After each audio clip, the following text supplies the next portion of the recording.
Hello. Welcome, everybody. It is what? June 25th, 8:05 p.m. Welcome to the OE cast. Eugene, would you like to introduce our wonderful guest today? Yeah, absolutely. Today we have our guest, Catholic author and founder of Epic Pew. Is that right? Did I get That's that right. right? EpicPew.com. We have Shaun McAfee. How you doing today, Shaun? Good. Thank you so much. Yeah, I'm excited to have you. I We've turned had into professional mode now. We were all laughing before we started. Oh, we're a professional podcast, so that we I'll fit appreciate in. that. Okay, Yeah. good. This is the Glad we got Ordinarily that out of the way. Extraordinary podcast. It's also the Professionally Unprofessional podcast. yeah, It all comes together. very both and right. You gotta balance that line. Very Catholic. But So oh, go ahead. I was just gonna say, what does anybody have any drinks in their hand right now? I am drinking Smuggler's Notch, not sponsored.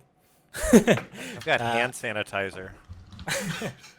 From I can't top that, but I do have a I mean, if my you drink it, it'll probably have some sort of effect. It does have a content of alcohol.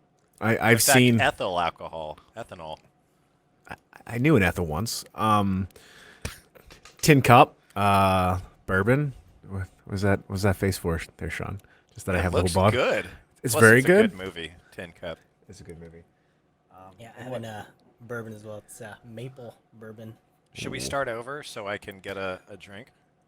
I mean, I know you have drinks in that fridge behind you. Here's what's in my hand. Nice. No, I keep this on my desk. It's a snow globe of my college hockey arena. That's right. You're So this Are you, is the are you a drink in my hockey hand. player? No, not professionally, just what they call beer league. Okay. But I will tell you, I went to the University of North Dakota for two reasons. One, my switch just fell off the desk. One, to play hockey. Two, to learn to fly. Oh. Or to watch hockey. Second, to get my degree in aeronautics. So this was after the Air Force, right? Yes. Yeah. Okay. I Okay. started with them online, and even though I can't believe they were doing classes online back in like 2009. But actually, you used to have to mail in. They're called correspondence courses. And you would mail in parts of your papers and whatnot, your tests. You print them out, mail them in. You'd have to have them proctored locally, and somebody would sign them. This Oh, is wow. before they started doing things on like Blackboard and stuff. Gotcha. Yeah, I'm a relic. I mean, I'm pretty sure we have like a difference of 3 years, you and I. Yeah, I guess I was ambitious on those next generation emerging learning courses, though. Yeah, like what true millennial would be. But that's a good I think jumping point because I mean I know I mentioned to you off stream. Technically, we laughed a little bit at a tattoo that wasn't a tattoo, and a few other things. But I mentioned to you, Sean, we all kind of prepped. You know, we I know you. I think probably a little bit more than Eugen and Peter, at I would least say in a terms lot of more. a lot more. And so I especially wanted you on the show because, frankly, as someone who I asked a lot of questions to on my journey, you became both a friend and a resource to help me handle a lot of things that I was definitely doing poorly in some regards. So I just, we watched a video of you on the Coming Home Network, and I know we all kind of heard your story, but maybe you could do like a bullet point or high level. Where are you from? What is Shaun McAfee? Who is Shaun McAfee? Okay. Why is Shaun So, yeah, why Shaun McAfee for Why? president? So, no, I'm a former Protestant. I would say non-denominational, raised Southern Baptist, and I had no notion of really life outside of that. And I always tell the story. We lived very close to a church, and I would say, Dad, why don't we go to that church? It's right there. It looks nice. I mean, they just built it. And he'd say, no, that's for Lutherans. And I'd be like, okay, Dad, and I was like 14, 15 years old. I was like, okay, I don't know what a Lutheran is, but I guess that's not us. And didn't really question my dad, so I carried on with that. Didn't really start thinking about like what I believe, although I would say at 19 years old, I would say a personal conversion.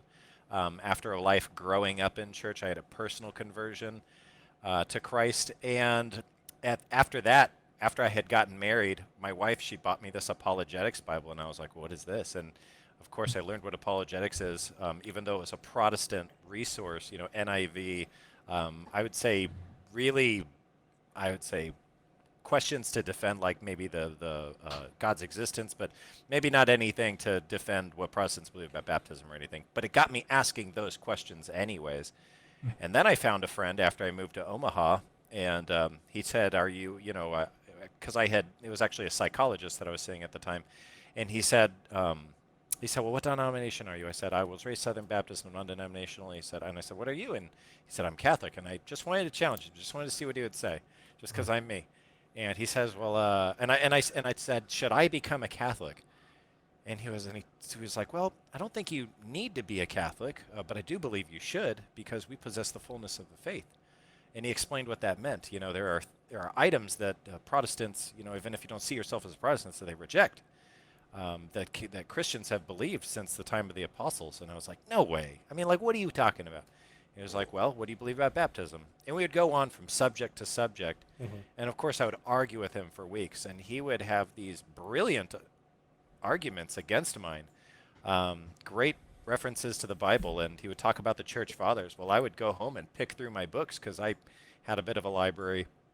And long story short, I lost every single argument to him and ended up slowly trusting in the Catholic Church, especially since he was such a good man. Of course, I was proven intellectually, but my heart started to grow and really yearn for these truths. And I wanted to be a part of that system, mm-hmm. right? That faith and that community. And so as soon as it was available, I started attending RCIA in 2011. We were pregnant. My wife was, I'd say, nesting with our first baby. And I was trying to go home every day. This is just the extra sugar on the cake here. But I was trying to go home every day, trying to convince her to do this with me, to go to RCIA, to join the Catholic Church. She wanted nothing to do with it.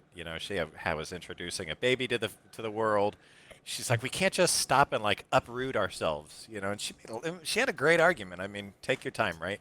But me, I was all ambitious about it. But 9 months after I converted in Easter 2012, been Catholic 10 years, she entered the Catholic Church with me, and the rest is really history. Nice.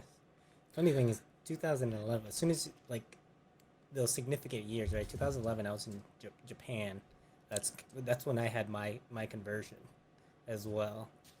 Where were you in Japan? Tokyo. Oh, okay. Yeah, we were doing a mission trip there. I talked about it a little bit in episode 1, but I was actually with Campus Crusades. All right. And it was yeah. So whenever you said 2011, it was just kind of something that, right? Like a high note. I think you mentioned that you were in Japan, right? You lived in Japan? I lived in Okinawa for close to 2 years, and I chose to leave there to go to Italy for 4 years, and that was my most recent move before moving here to Louisiana. But yeah, I would say Okinawa, not extremely Catholic place, but mm-hmm. My favorite visits were to Nagasaki, and probably Nagasaki as a Catholic, just because they had like the harshest martyrdoms in history mm-hmm. for about 200 years there when they were their isolationist policy. Oh wow! So yeah, great experience there. It was one of my favorite pilgrimages in my lifetime. Yeah, the one thing I regret about that trip is I never.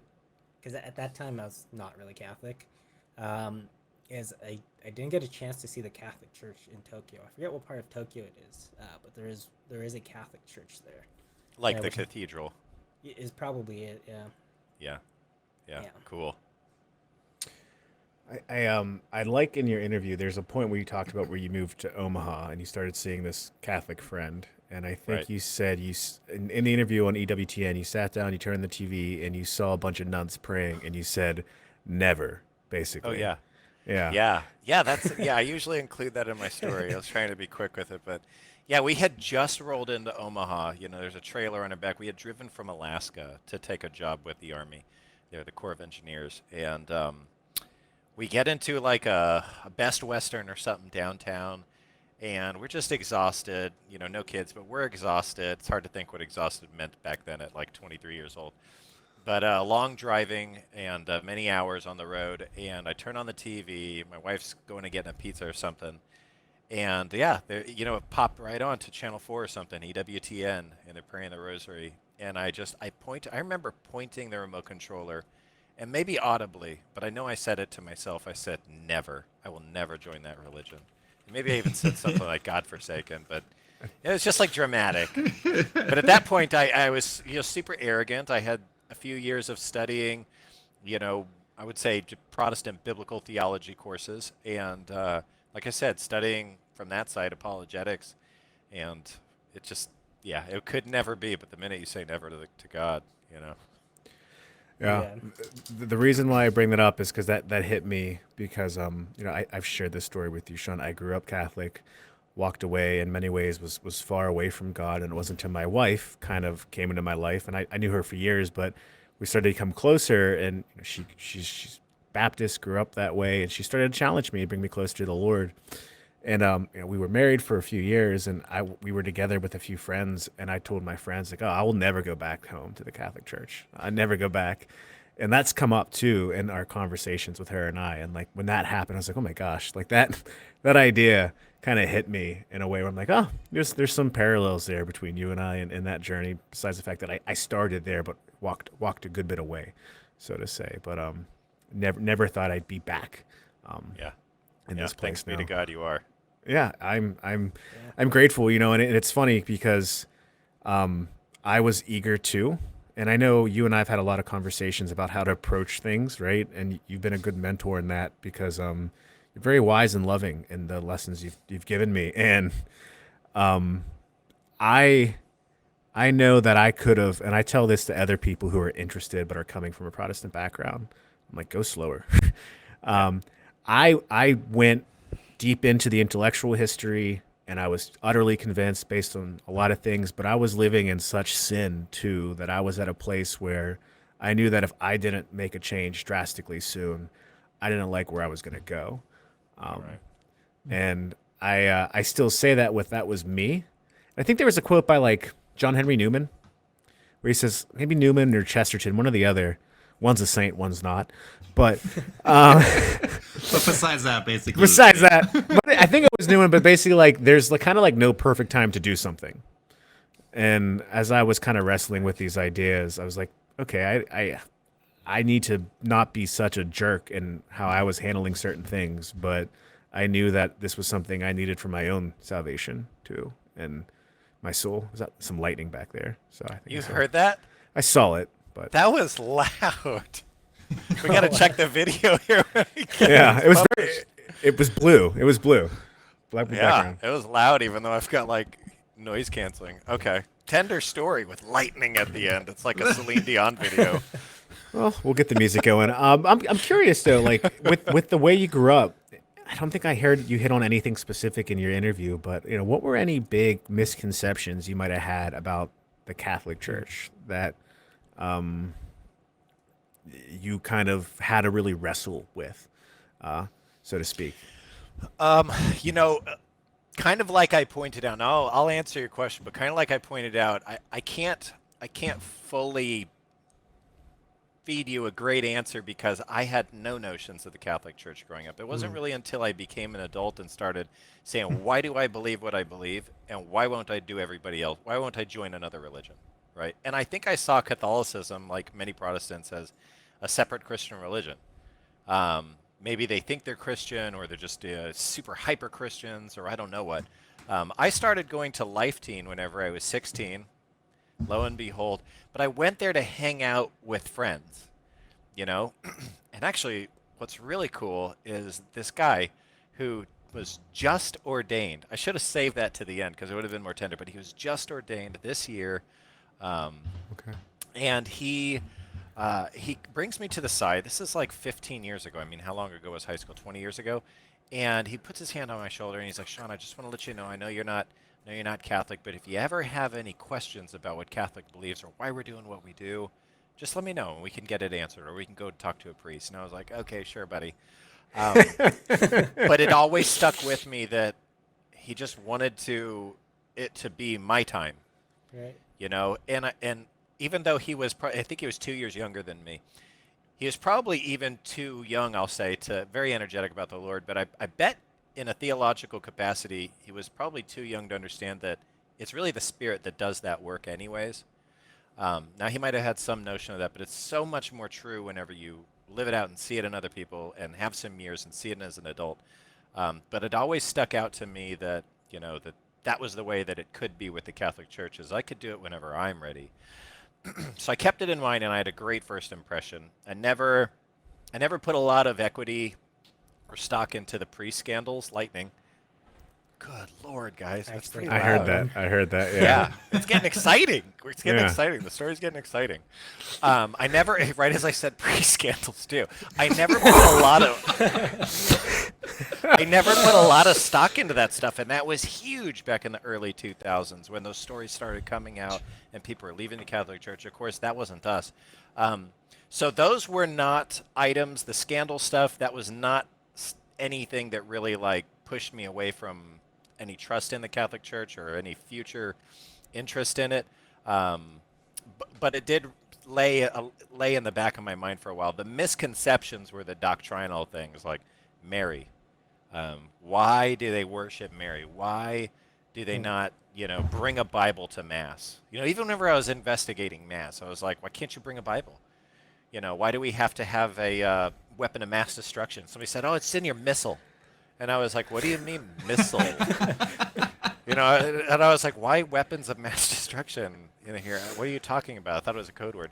But it was really the doctrinal things, baptism, infant baptism, the saints in particular, but Mary. What else? I certainly became issues with the Eucharist. It seemed very illogical to think that God could become bread, or that a priest could change that. I didn't really think about these things until somebody told me it, and I was like, that can't be true. It's just you shoot down things you see sometimes, even if you don't know about them. But I guess it was good that I was fresh on it, because the initial pushback to those things also generated in me an interest to learn, well, why do they say that? And thanks be to God that he made me that way, that inquisitive way, that even if I don't agree with something initially, I'll at least say, okay, well, why do they? And that why has produced, right? I mean, we know what we do about our faith because of all of our heretics. We can give a lot of thanks to them. Heretics! Right on cue, guys! Oh my goodness, what's the next word that I gotta say to get some lightning? I'm saying thanks be to the heretics and the councils and the church, because those are moments in history where the church really did the same thing. Is whenever the church was challenged, they also responded by learning more about the faith that they already had and articulating it. Of course, you guys already know all these things, but that's a long answer to your question there. Those questions they're big ones. For me personally, you didn't hear this, Shaun, but I grew up Catholic, and then fell about as far away from faith as possible, and then kind of had a little Protestant stint, but then came back to the Catholic Church. But those questions you asked, those, it was funny, the transformation, because it was the questions that I got asked was oh, why do you worship Mary? And then my response is oh yeah, why do I do that? Why do I worship Mary? And then and then why do I worship Mary? Catholic answers. Oh, I don't. Oh, I don't. Oh, I don't.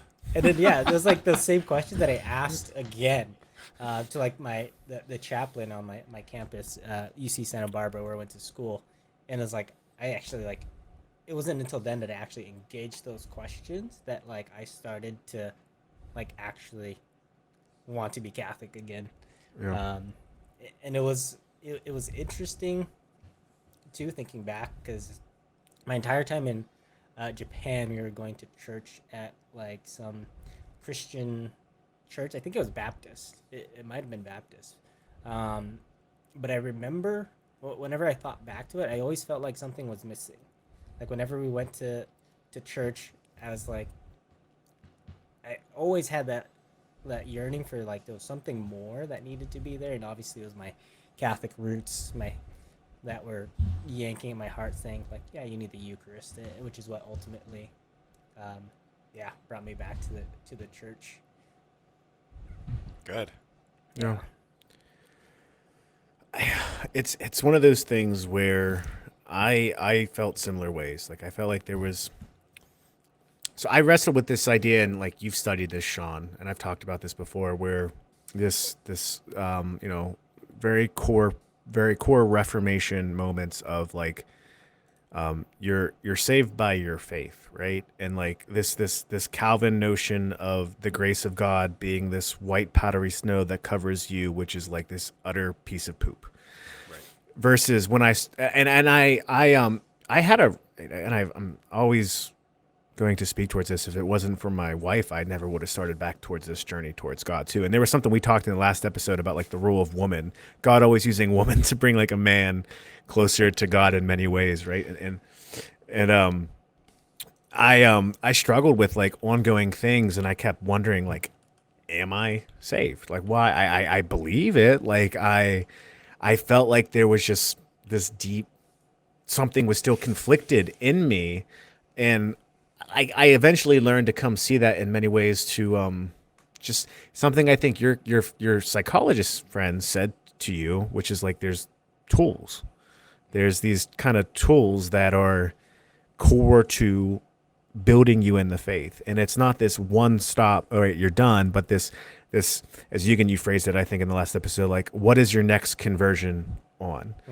And it's not this like dire moment where I'm like, oh my gosh, I can't believe this. I'm not saved. It's like, oh man, I need to get closer to God on this thing now.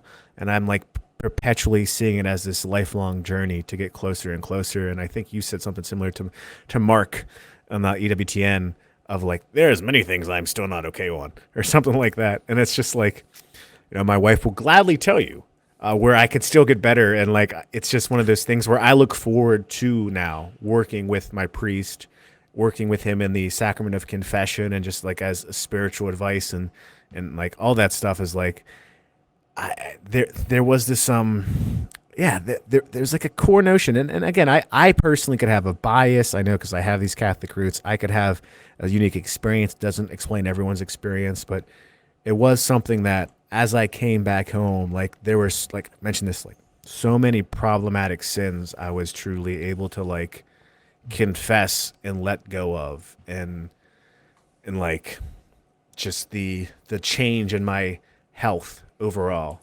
has just been tremendous. I'm curious. It reminds me of today's readings. What is it? I just had to Google it because I don't want to misquote it, but.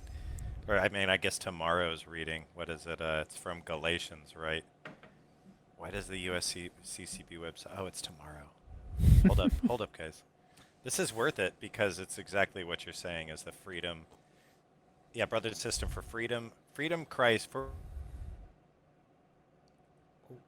Oh, we did lose Shaun now. Oh, and he's actually just gone now. Well, we're a Catholic show. We can't get caught reading the Bible. Yeah. Yeah, guys, that was way too close. The lightning, it was a warning, and that was the end. It's like, oh, Bible verse. Yeah, no, this down. doesn't happen, guys. He just said, bro, power just went out on him. Oh no. All right, so he was reading tomorrow's scripture. If anyone wants to take that real quick, I'm gonna. Yeah, I can have my browser up. I can pull it up. We're gonna lose Eugene next. Oh no. How's the weather outside? Just kidding.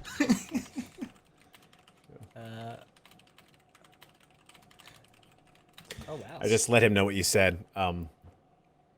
I did have a lot of questions I wanted to ask him with his experience living in Italy, and if he could explain to my poor wife why we are the way we are as Italians. He had some good words on that, and I'm sure Brianna would really appreciate that. But I digress. Yeah. And then there were three. Well, guys, as we pulled the scripture up, I think he's going to try to use his phone.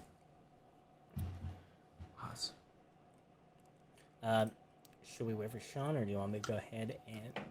I think he could read it. I think it's good content to keep us going as we vamp in the music industry. Yeah, I'm not sure how far he was gonna read, but the reading. Oh. Oh wow.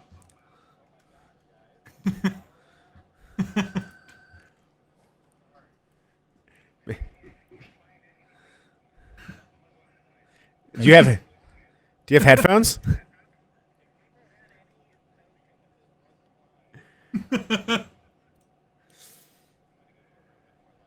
Okay. We got Shaun back. You guys can't hear him yet on stream.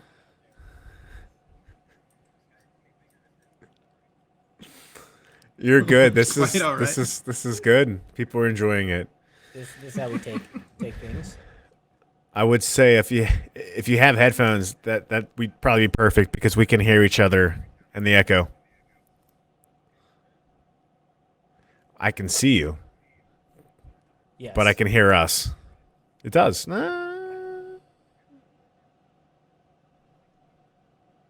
Interesting. Good thing is, the stream cannot hear all the echoes.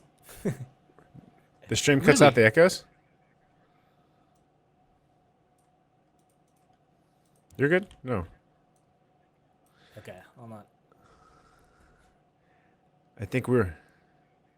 No. We were reading scripture.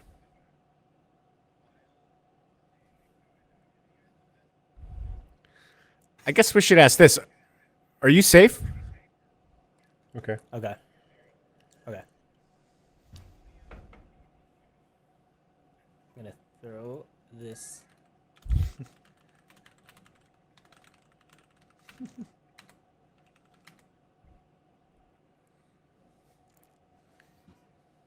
Okay, I'm throwing you back in. We hear them. All right, throwing the new. I think we were gonna read Galatians. Yeah, and I don't have it in front of me because it was on my computer. But Okay. you know, just to pick up off of what you were saying, yeah, there's freedom in Christ because there's all that guilt about that Calvin and Luther like to talk about, and they had their analogies that are famous now about our relationship to God and how He actually thinks of us, and we know that they're all garbage, but it's no truer in any of the readings than Paul's today because we don't have to think even twice about any analogies because if it's God's word and we're free when we're close to Christ, when we're in a relationship with Him, then it's always free. It really, I had all that guilt too. And I will tell you, I was one of those once saved, always saved. And then I started kind of peeling back from that. But honestly, I've not had even near the level of, I guess, spiritual confidence, in my eternal future at all. Any day that I woke up Protestant versus any day that I've woken up Catholic. And that includes days where I've had mortal sins, and needed to get to confession.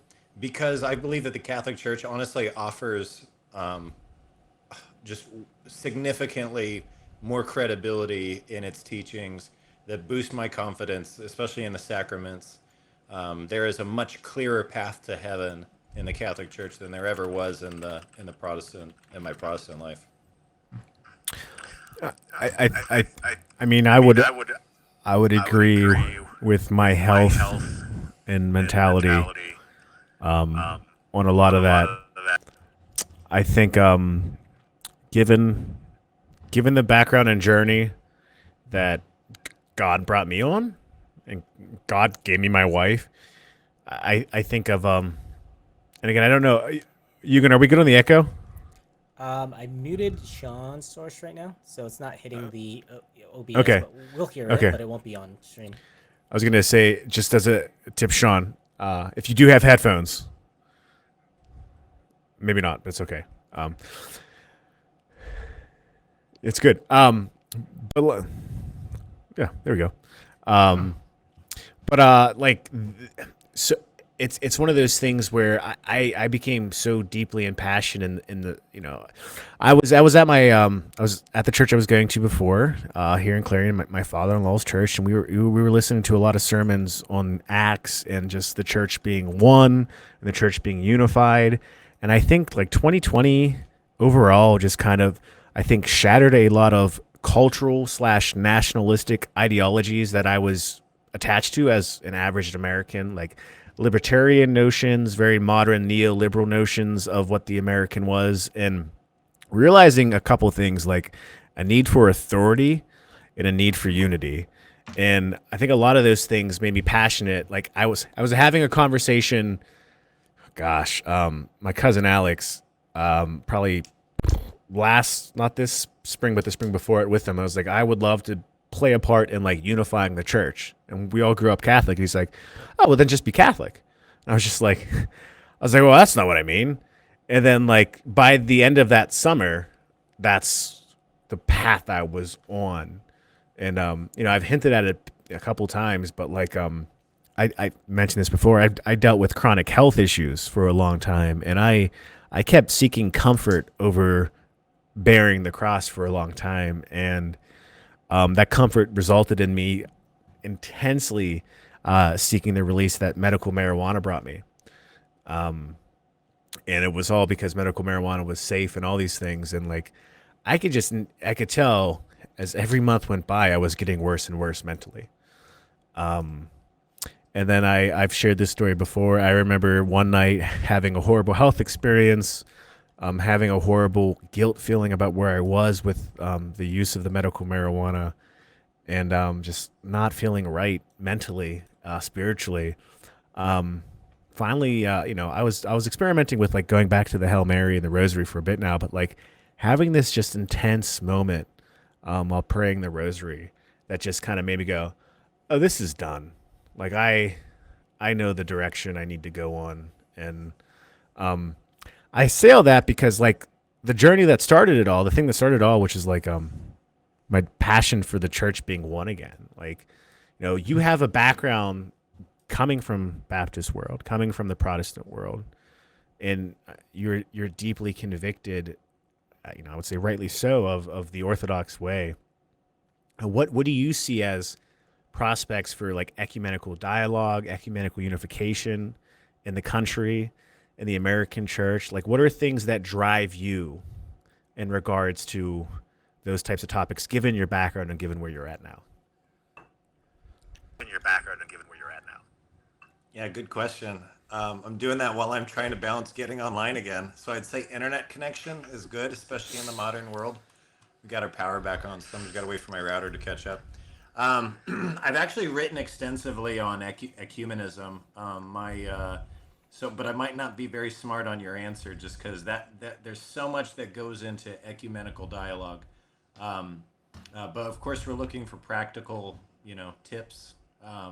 And I would say it really starts with just being accepting of our brothers and sisters, that they are legitimately Christians and they are not our enemies. They are truly part of the family. They're part of that small c universal church that we say that we believe in every creed and mass. We're not talking about the unified Catholic Church. We're not talking about us in the Eastern Orthodox. We're not talking about our friends that we want to be in this club. We're talking about everybody who professes the triune God, that has a valid baptism and believes that Jesus Christ died for their sins.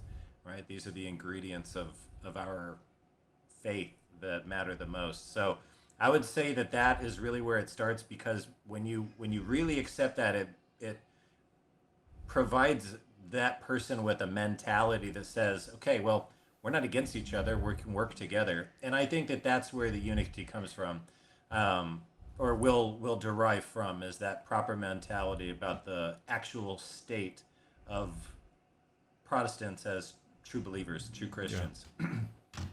Then I would say that, it'd really be a matter of perspective. Like, what should that unity look like?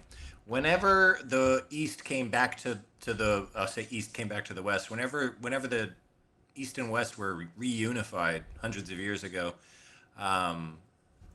it wasn't a perfect, seamless, hey, let's press a reset button like on our Nintendo and everything's just kind of going to start back up the same way.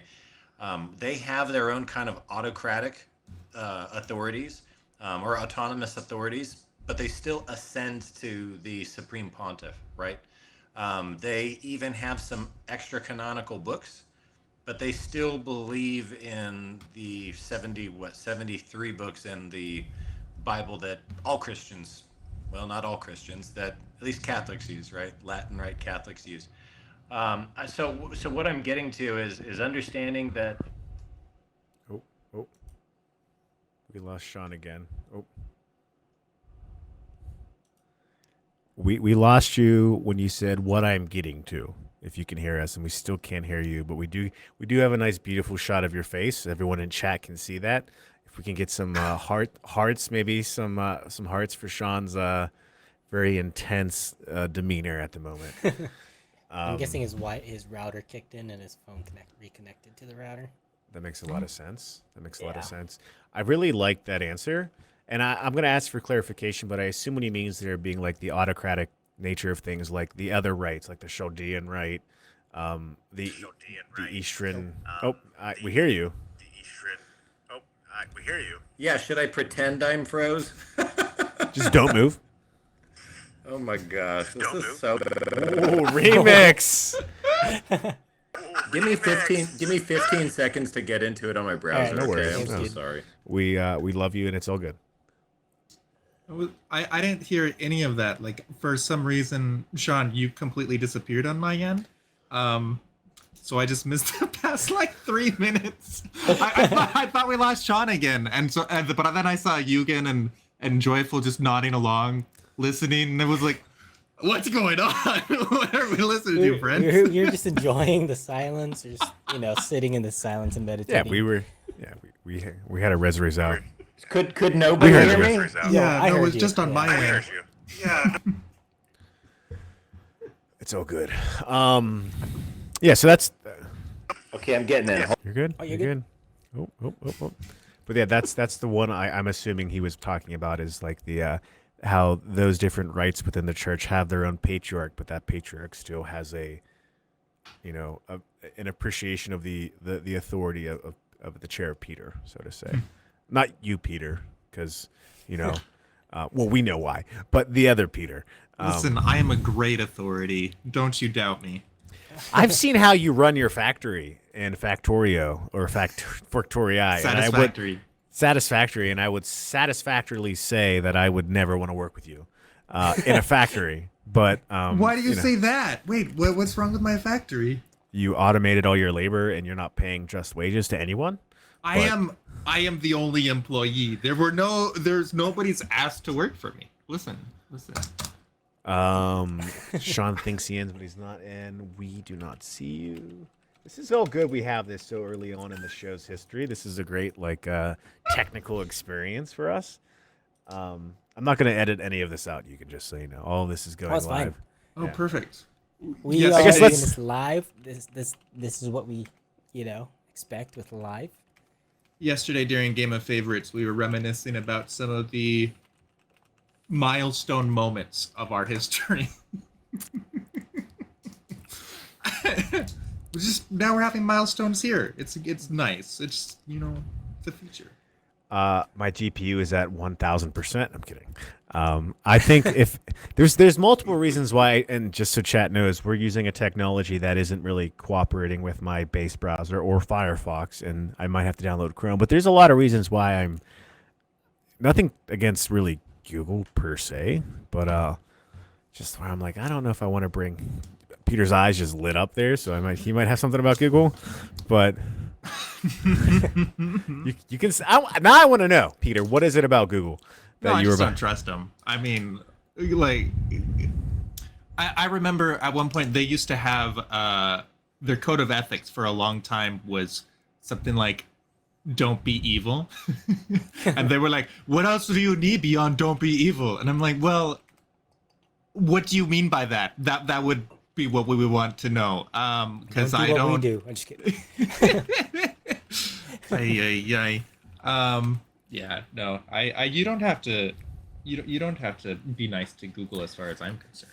I'm not This worried is about being nice, but I'm just when your eyes go like that, there's always a deep Peter thought that I want to pull out slowly. This is a good segue to our sponsor, Google. Oh, I'm just hey! kidding. If you go ahead and Google Tin Cup, they're also not our sponsor, but we'll act like they are.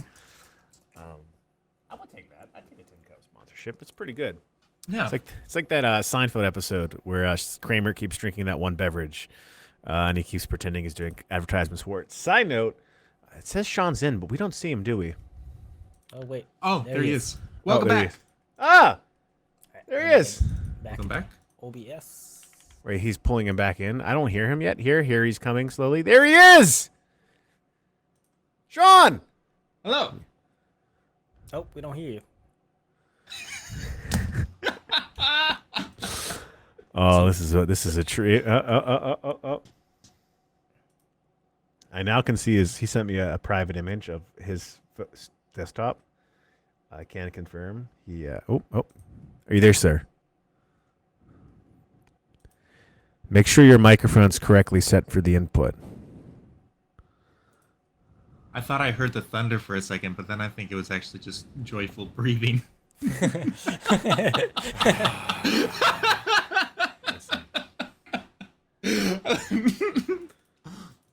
Wait, I did not get his camera. He's working on. He's figuring it out. Don't worry, Sean. This is all. We're entertaining the chat with stories of our childhood. I'm kidding. We're not gonna go that deep. No, but I liked his answer because I mean, Sean. The only thing I could think of is if you go to the little cog at the bottom of the screen, and if you look at your audio sources, just make sure it's pointing at the right microphone. It's wild. Messaging him. Yeah, I would message him. There he is. He's committed.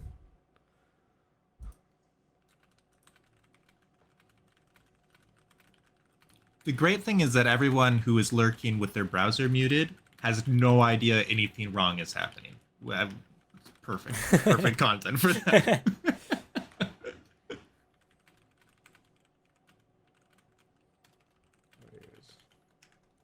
He says his mic is picking up too. Interesting. I mean, I've never had enough experience. He's just like,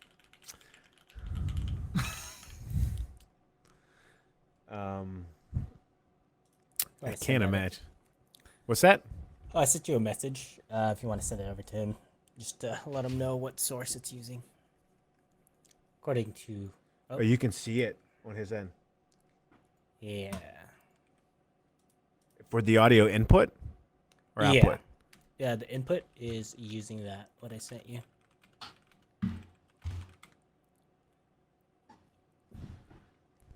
I heard Hey. something. Oh. Oh, Sean, we can hear you. We can hear you. Hey, yeah. Yeah. And I have the, I can hear myself too. That's how you know. Oh my gosh, guys. Welcome to the OE podcast. We're so glad to have you here today. We could get started. Thank you. Holy smokes. How long Yeah, was that what a day. those interruptions? Oh my god. This Let's start is over. a 20-minute intermission. That's okay. My goodness. So where's the good. chat at? It's on twitch.tv/it's Oh, Eugene. yeah, I had that open. Yeah. It's It's not. I mean, I love you, but unfortunately, Hold up. I have none tonight. If you get, Is he gonna grab a yoo-hoo? yeah, Does he actually have a he's got an Xbox fridge over there with Yoo-Hoo. When he had COVID, I sent him Yoo-Hoo. So did True Grit Catholic, friend of the show. Wow. Oh, listen to that pour. He chugs it. He's a go-getter. Oh, wow. This is why we're friends, just so Did everyone you see knows. the lightning while I was chugging? Beautiful. Lightning chug, man. Oh boy. So, Oh my goodness. Just- what a bunch of problems we had. I'm so sorry. I feel like, is anyone else still having audio cut out on his end, or is it just me? Here and You can hear there, him? but I Okay. think it's good overall. We're good overall. Awesome. So Sean, first off, you gave an awesome answer on like ecumenical dialogue.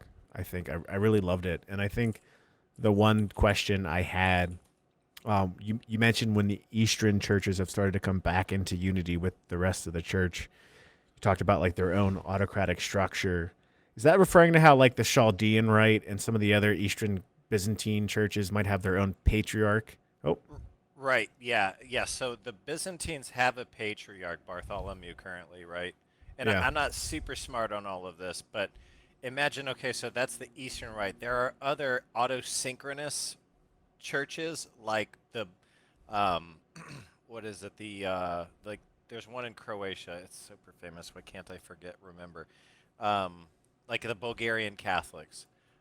They kind of have their own autosynchronous rite almost. I'm not sure what the right word is, but they ascend to the authority of Bartholomew, right? They're in communion there, and then that church is in communion with Rome. Now, that doesn't mean that we, do everything the same way. It doesn't produce the true unity that we all want, that they want too, but things are just too far along. It's like reuniting with an old brother or an old colleague or something. Things are different, and you can continue your friendship, and you can even agree to, look past a lot of the differences, but things are not going to be the same, and that's kind of where the point I was getting to. So I'm curious to from that perspective, what does that look like? Does that mean like various feast days might be different? They might have different calendars. Does that Yeah, mean yeah, exactly. They like have different feast days. I mean, okay. one of the oldest is Easter, right? Now that's not an East versus West thing, but the Easterns do still have the fixed date, all the way since back in the times of like Ignatius and them arguing over this stuff. This is one of the first scandals of the church that produced, mild schisms. Was when Easter will be celebrated. So ours is on a Sunday, and they choose theirs to be a fixed day, right? Sure. Sure. So like, I oh, did we? Oh, yeah, Yeah, wait, looks he's like we're back. talking over each other. Sorry. No. Can you hear me? I think you froze again, but I think you said we have the fixed day. Well, they have the fixed day, and we have a more Right, for Easter. yeah. Right. So from that perspective, though, like I'm just curious, like in terms of the sacraments, do they still have all of the sacraments involved within their parish life? Is there different takes on how the sacraments kind of manifest, like confession? How's it done? Or Right. Yeah. So I'm not a huge expert, even though I wrote like a short. One of my most recent books is currently under editing. It has like quite a bit of information about East and West in it.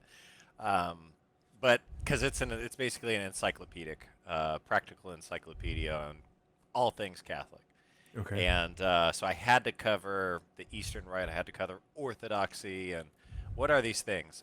So yeah, I'm not an expert but to my knowledge, they do still celebrate seven sacraments. They're the same as what we do. I mean, in substance, but in style they do differ. They do have different rites. They do have. I do believe, of course, I mean, consecration is the same, but imagine Mass being different, right? Baptism, still, I baptize you in the name of the Father and the Son and the Holy Spirit, but the method of baptism, like the structure of the liturgy there, is different. So yes, the same but different. Kind of both and there again too.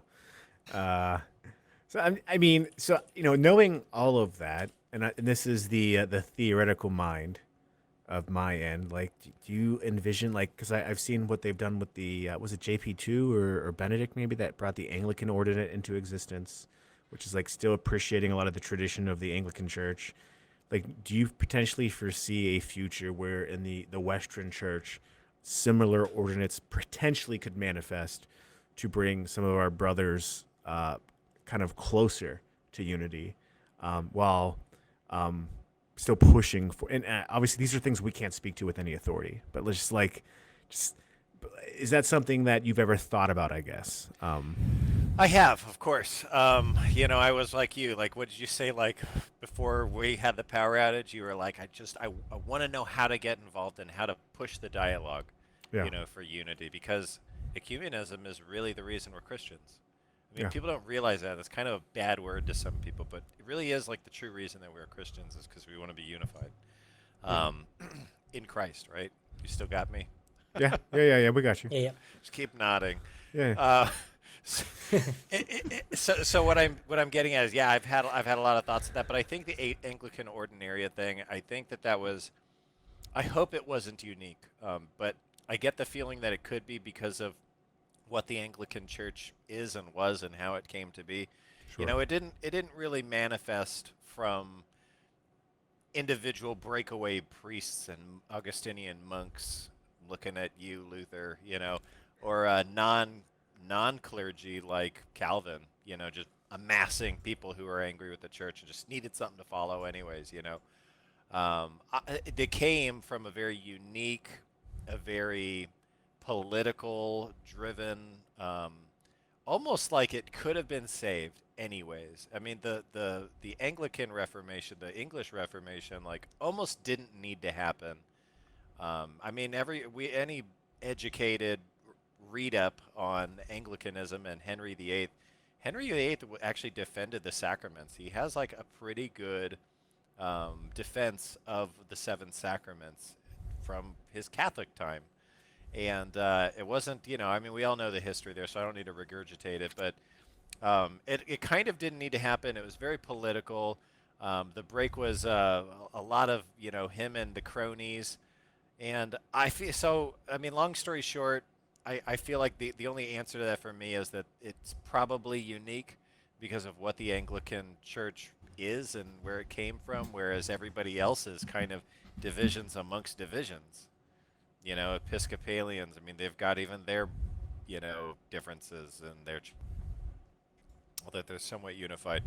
Calvins, I mean, there are different divisions of Calvinism, and of course, it's just Protestant in a can is, hey, once that's acceptable, then other people who have those doctrinal differences will just separate again, right? And that's why we say there's so many denominations. So I know that's kind of long-winded again, but I think it's going to be somewhat unique to be a process, but I hope that that's something that future popes and bishops can build on and use as a model. Use as a model, yeah. That makes sense. There are differences, right? Like, and I think I've seen this too, what Henry VIII has wrote from a stance of defending the kind of orthodox ways, which is a side note why I love St. Thomas More so much. I feel like I finally need to watch A Man for All Seasons. I've never seen that movie, but I've seen a lot of clips, and I'm like, wow, Thomas More. Whew. Like, there's so the Episcopalian. Before we started the stream, you were talking about your archaeological, anthropological, theological views on Episcopalian. You know, the different orthodoxy. Episcopalianology. Yeah, how you know, all the, you know, the different bones you could dig up, but that Andrew Peptrin, I believe his name is. I'm probably butchering it. I can't speak right. Peptin. Yeah. Peptin. Okay. He's, I think, the Fulton Sheen fellow over at Word on Fire, and he does these videos called Watch With Me, where he takes a lot of classic pop cultural films and really breaks them down, and I would kind of use the term baptizes them from a orthodox theological lens. And he did the movie Chariots of Fire, right. And it was Chariots of Fire, Rocky, and I think Black Swan, all in one episode about like what does it mean to be a Christian and to get success. And like he looked at all those different films to talk about that concept. And one of the things, like I've never seen Chariots of Fire, but one of the things that stuck out to me was like this diametric notion. Like in Chariots of Fire, the one I think he might be Presbyterian Christian, the one Christian runner. He says he doesn't want to basically run in the Olympics because it's a holy day, and he's staunch on taking that Sabbath very serious. And one of the representatives of the Olympics from England says, you know, all this talk about God in my day, it was king first, then God. And I thought of that in the contrast of the movie A Man for All Seasons, when, you know, you have St. Thomas More standing there, and he says, you know, I am the king's loyal servant. Like basically saying, don't let anyone question this. I am the king's loyal subject and the loyal servant, but I am God's first. Right. And part of me, like, just from a historical perspective, wonders, like, you know, nationalism as a big ideal kind of manifested pretty soon after you had the 30 and 100-year war, the French Revolution, all that. Like, do you think there's something there with those themes kind of like as the Western church might have broken up as we become more obsessed with our more nationalistic identities, And is there something to needing a more transcendent way of viewing the world to truly bring us back together? And I guess I say that with the context of like, do you think there's anything still in America specifically that we're struggling with that is also very, at times, more of a nationalistic ideology versus like true Christian ideology, Christian identity? I don't want to say ideology there. Does that make sense? Yeah, I think that nationalist identity is really dissolving in America, and I think that happens with such a hyper democracy like ours. I'll probably get in trouble for saying that, but because I mean, I serve our country, right? I'm a veteran and still work for the army. I love this country, but not to say it's just going down the tubes, but I think a lot of people are in modern people, especially young people, who probably haven't had enough years kind of getting out into the world and realizing it's not all just what you see on TV or just what you see on social media. Um, I think that there's a growing disinterest in um, saying, hey, that patriotist attitude, America, it's our country, we're the best, and these things that we grew up with that aren't toxic ideas. I mean, it's great to have patriotism, call it nationalism, patriotism. It's great to have an identity in that. We see that even in the Hebrew. And we see that in epochs of time with the Maccabean revolt and whatnot. These people that get together amongst an identity, a kind of maybe a secular system, but they have their faith operate within that because it agrees with it. I think that the divide with Christianity and our secular system is detaching that.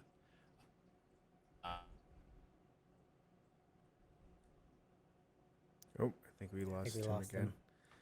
But I think he's probably going to pop back real quick. But I think what he was saying then, if he was going like the cultural struggles Christians are possibly seeing with our culture, in some sense, is maybe detaching a lot of Christians from more nationalistic identities and potentially pushing towards unification.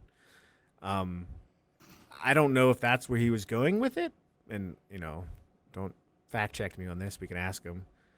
But I think in a lot of ways that's what happened to me in 2020, guys. Like as I sat there with my ideas of what America should and needs to be, I kind of wrestled with deeper Christian truths about Christian social justice, like in the orthodox sense of what that means. Power's out again. It's not going to work. Maybe we can pick up again sometime. I really love your questions. I think he's struggling.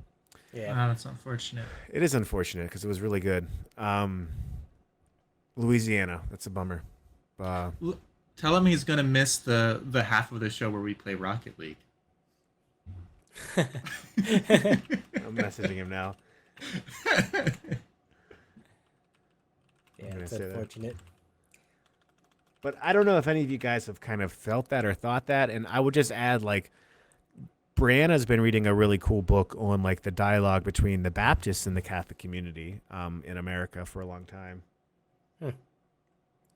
And she basically said one thing that brought Catholics and evangelicals together so many years ago was a lot of, like, issues like, abortion and other things, too. And I think of C.S. Lewis's concept of mere Christianity and how, like, in Shaun's story, what he says in EWTN's interview, like, they were non-denominational. They didn't think of themselves as being one or the other. Like, it's almost like that's a trend right now where there's a lot of people that want to get core to the Christian identity but are just kind of perhaps wanting to understand why there's all this different stuff out there. Any of that strike you as interesting, or am I just kind of rambling because I'm trying to vamp because we lost Shaun? But No, it makes sense. Like I think I mentioned it before, but like with like everything that happened, like you mentioned 2020, like with the COVID things and all the different changes that happened, that was a moment, at least for my wife and I, of like really starting to engage with different aspects of our faith, because I think it did showcase a lot of how country or communities are like divided, and yeah, I think when you start to engage in these questions, these subject matters that are very important, yeah, I think it was actually last night when we were just hanging out in the Discord. A lot of it is they're very theological questions, right? Whether people know it or not, it does come down to theological questions. And so when people truly engage with those questions, they find what unites them in those topics, those conversations like abortion. You really start to see um, Christians unite in that when they truly engage those questions. Yeah.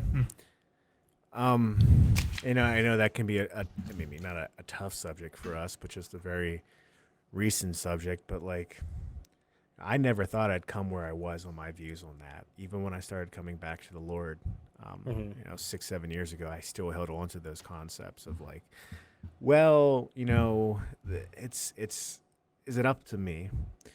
And to your point about it being a very theological question, like throughout 2020, in some avenues of discussion, you heard a lot of people talking about the failures of the Enlightenment period. And I think when I first started to hear that as my kind of classical American identity, very grounded in like John Locke notions of rights, which in a lot of ways does, I think, appeal to a transcendent notion of natural law. Wanted to like shun some of the criticism of the Enlightenment period, but like I do think as like an Orthodox people, like it isn't like the Enlightenment period kind of hyper push forward these ideas of individualism, and also. And I've had this conversation with a friend of mine. He's a professor of philosophy.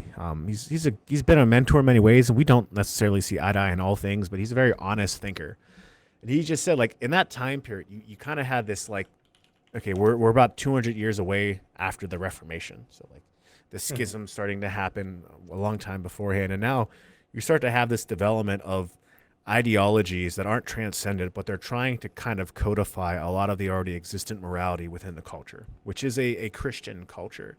So you get utilitarianism, you get Kantianism, you get all these things. But I came to the conclusion that without that transcendent appeal to Christ and grace and compassion and love, like there was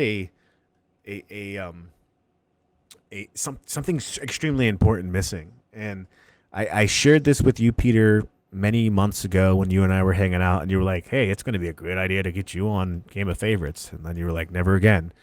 But like Alexander de Tocqueville, I'm probably butchering that again, but like he came to America early on in our republic, and he was like, America, and like as a religious experiment, what's going on here? It's going to lead to a lot of independence, and he didn't say that necessarily in a bad thing.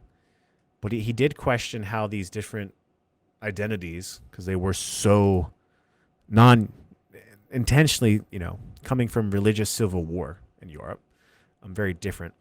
He did question how it could lead to equality in a Christian sense.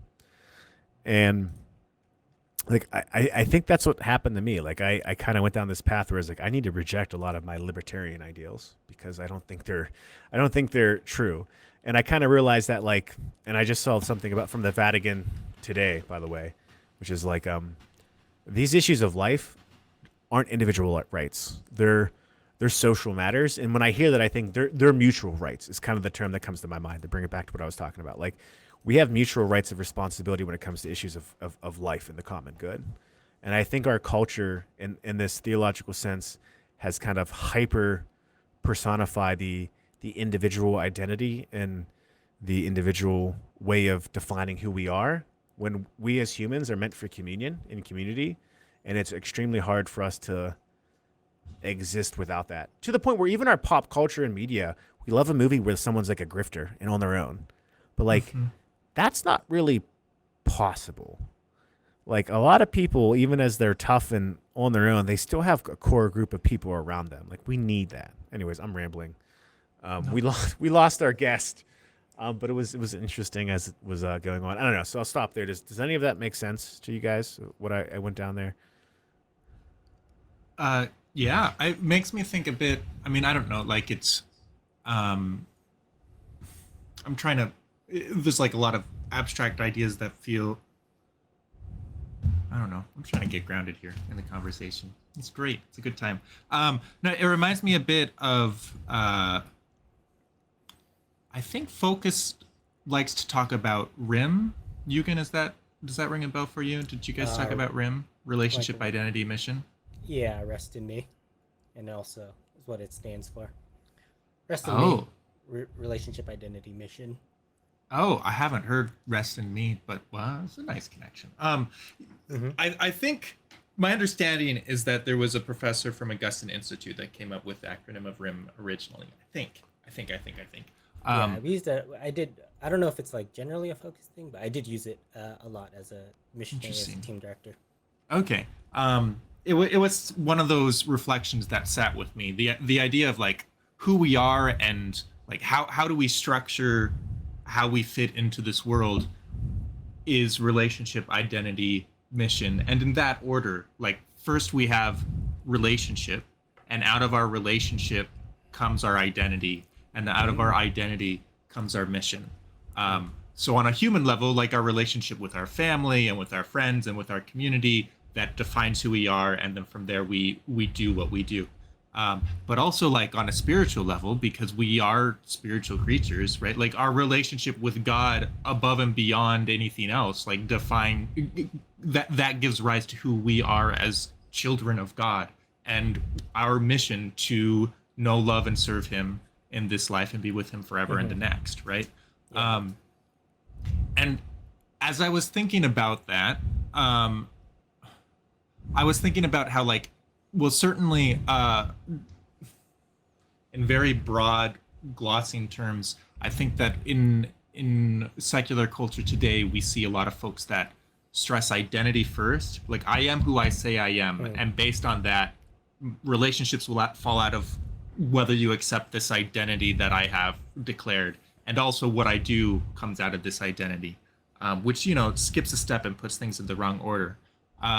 It's easy to point fingers. I think also like sometimes in religious practice, it can be very mission first. Like these are the rules that we need to live by. This is what it means to be a good person. I need to go to church. I need to fight for pro-life stuff. And like sure, I'm on board with all of these things, but sometimes I begin to wonder if we do mission first and then our identity comes out of that, and then we don't even get to relationship with God. Like Sure. Right. praying is more than just a checklist item. Praying is a conversation with someone who loves us. Sure. And I like that. Yeah. With that, the visual that I always use, and this came from my team director, it is a fountain, right?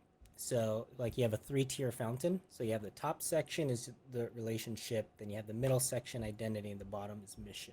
And when you fill a fountain, you don't start from the bottom up, right? It makes more sense to fill from the top. You pour it into relationship, and that overflows into identity, and then as that fills up, that flows into mission, and then like and then that's really how a fountain works, right? It just takes that water and it kind of Yeah. circulates at the top, but it always flows top to bottom.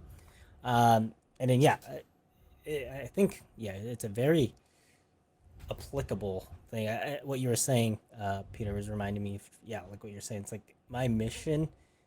A lot of times people make their mission to just find their identity, and then their relationships are based around that. Like Sure.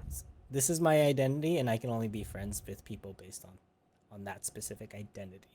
Yeah. And that disorders, the way we connect with people, the way we connect with one another. Like it's hard to build a community if everybody is. It's essentially creating people who are isolated from one another because everybody has their own mission, their own identity, and that's the individualism I think Mark is talking about. It's become self-centered. You guys made everything I said a lot better, and it sounded like I was being smart. All I know is all of what, like Peter, what you said there with this idea. I love it because growing up through both my struggling times, and also my times of success, I kind of came to this conclusion, and I heard it verbalized from someone, but the idea that like we're the average of like the 5 people we spend the most time with. And so like to what you're saying about like maybe sometimes we put identity first or yada yada yada, like I wonder if it's kind of, and this is going with the kind of like the doctrine of revelation or this appreciation of natural law, like if it's kind of just verbalizing the natural way of human beings, where like we have a tendency to take the identity from what we tend to spend time with. Sure. Yeah. And we tend to then put weight in an identity perhaps that gives us a sense of success with whatever the mission is associated with that. I don't know if that, like, we're social creatures and we seek social rewards. Our intentions could kind of be mixed up and meshed up sometimes.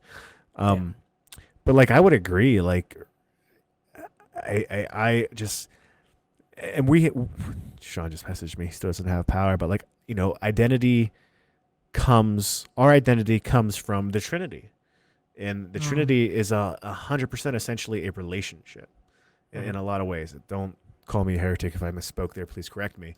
But like it is this relationship between a Father and Son and a Holy Spirit, right? Like this idea, and like these are just some simple anthropological observations I've had as I've kind of realized where I was at with a lot of things in life, and like the people that have played father figures to me, the way I've been a father figure to others, and the idea that like, oh, like some of my, you know, talking about praying, like I've been doing the rosary a lot lately, and it's been a gift. I've been doing it with Starwart. I don't know if he's in the chat, but like I've been able to do it in like the Discord a lot lately, or just on my own too. And like there's those dry moments we've talked about in the last episode, but those dry moments are great even though you don't feel like they're great. But like just earlier last week I had this moment of, I think it might have been the Mysteries on Tuesday. Are they the Luminous Mysteries? Tuesday is usually, well, Tuesday's Tuesday. Tuesday I'm used to Sorrowful. having sorrowful, yeah. Yeah, well that's whatever is the right thing. It was might not have been I don't know what I did, but it was right. it might not have usually been do the Tuesday. right It thing. might not have been Tuesday, but it was something essentially to do with Mary visiting Elizabeth. Okay, so Joyful. Joyful Mysteries. Hey, Hey. not what I am. And I was reading through like some scripture and descriptions of this moment with like Mary and Elizabeth and John recognizing, obviously Christ and the tomb, womb, not the tomb, the womb. Jeez, Mark. You forgot Jesus? Yeah, jeez, yeah. But I just kind of got teary-eyed after like kind of a week of just very dry praying, because, you know, I've shared this with you guys. Brianna and I have been struggling for 4 years to try to have kids. Like it's something we're still pursuing aggressively. And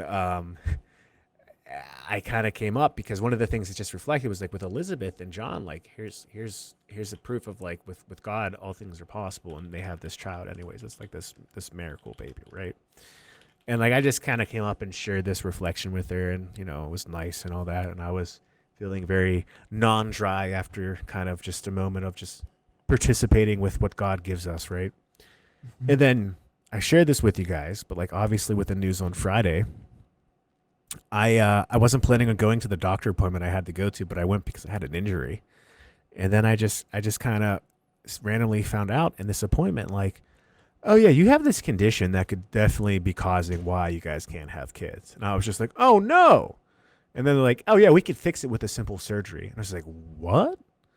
And so like after praying, and like the night before, I literally put it in the Discord, like, can you guys pray for me, guys? Because this is something I've already asked for. Like, can you guys pray? And so like again, I'm not one to like go, okay, this is definitely happening, but the sense of hope and having that relationship with God, like it changes things where you're like, I have hope because of my relationship with Christ and because of my relationship with God.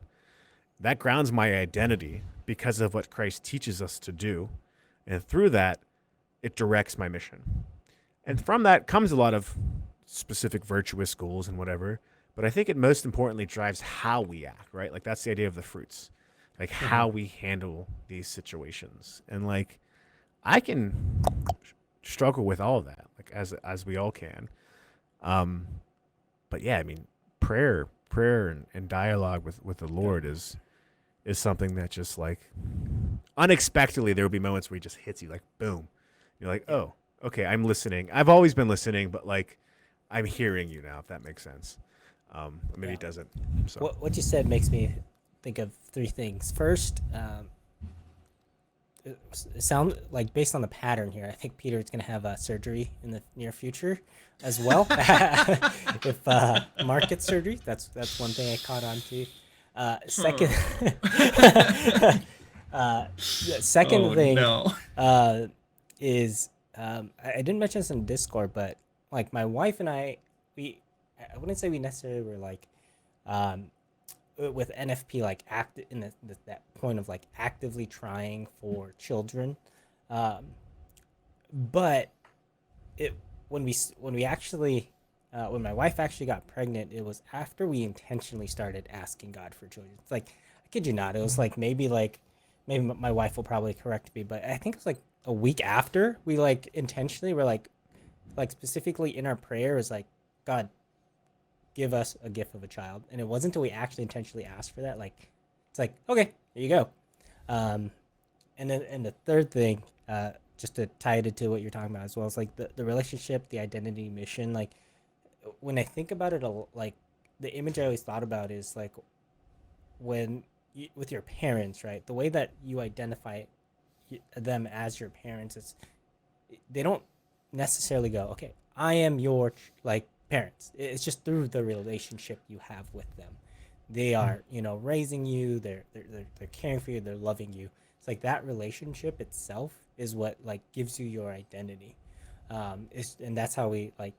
That's the idea that the rest in me, RIM, also stands for rest in me. Is how we find that identity with Christ. Is we rest in Him, and we just allow Him to love us, and in that loving of us, like He leads you to the Father. He's like, because of that love, it's like Jesus wants to give you the best thing He has. The best thing He has is the love of the Father, and that's where He's going to direct you. He's like, this is Father, and where was I going with that? And then that's where you get your identity as a child of God. Like that's where you realize, like, oh, like this is Father, this is our Creator, um, who loves us. yeah, you just made me think of like I always have petitions in mass, and we're always praying for things, and I always just pray for God's will, not because I don't have hope, but because I'm the mentality. I think I've said this before. Like it helps conform me because I struggle when I start to ask for a lot of things. But last Sunday at mass, I did specifically call out and be like, I want a kid, and like not it might not have been even mass. It might have been like just my rosaries. I have been like more verbalizing that, like what are my intentions, and I said that the one time when I was praying alone because I use an app that says verbalize your intentions, and I don't tend to vocalize it that much, but it's more and more just come to the mouth and like just without trying, like it's just there automatically. And yeah, we plan on adopting if we can't conceive our own, but just having that news on Friday was I just yeah, I mean, I tend to be a you guys know me better than my moniker on Twitch, non-joyful. I'm kidding.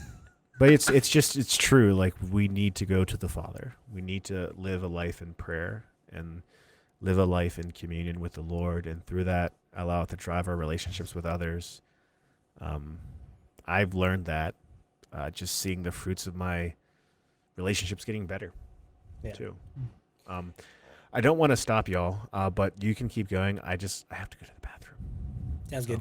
All right, bye. Yeah, I mean, with that too, like, what was I gonna say? Yeah, the thing I found with like prayer, for me, like being, I did struggle with that as well. Being intentional about like what I want to pray for.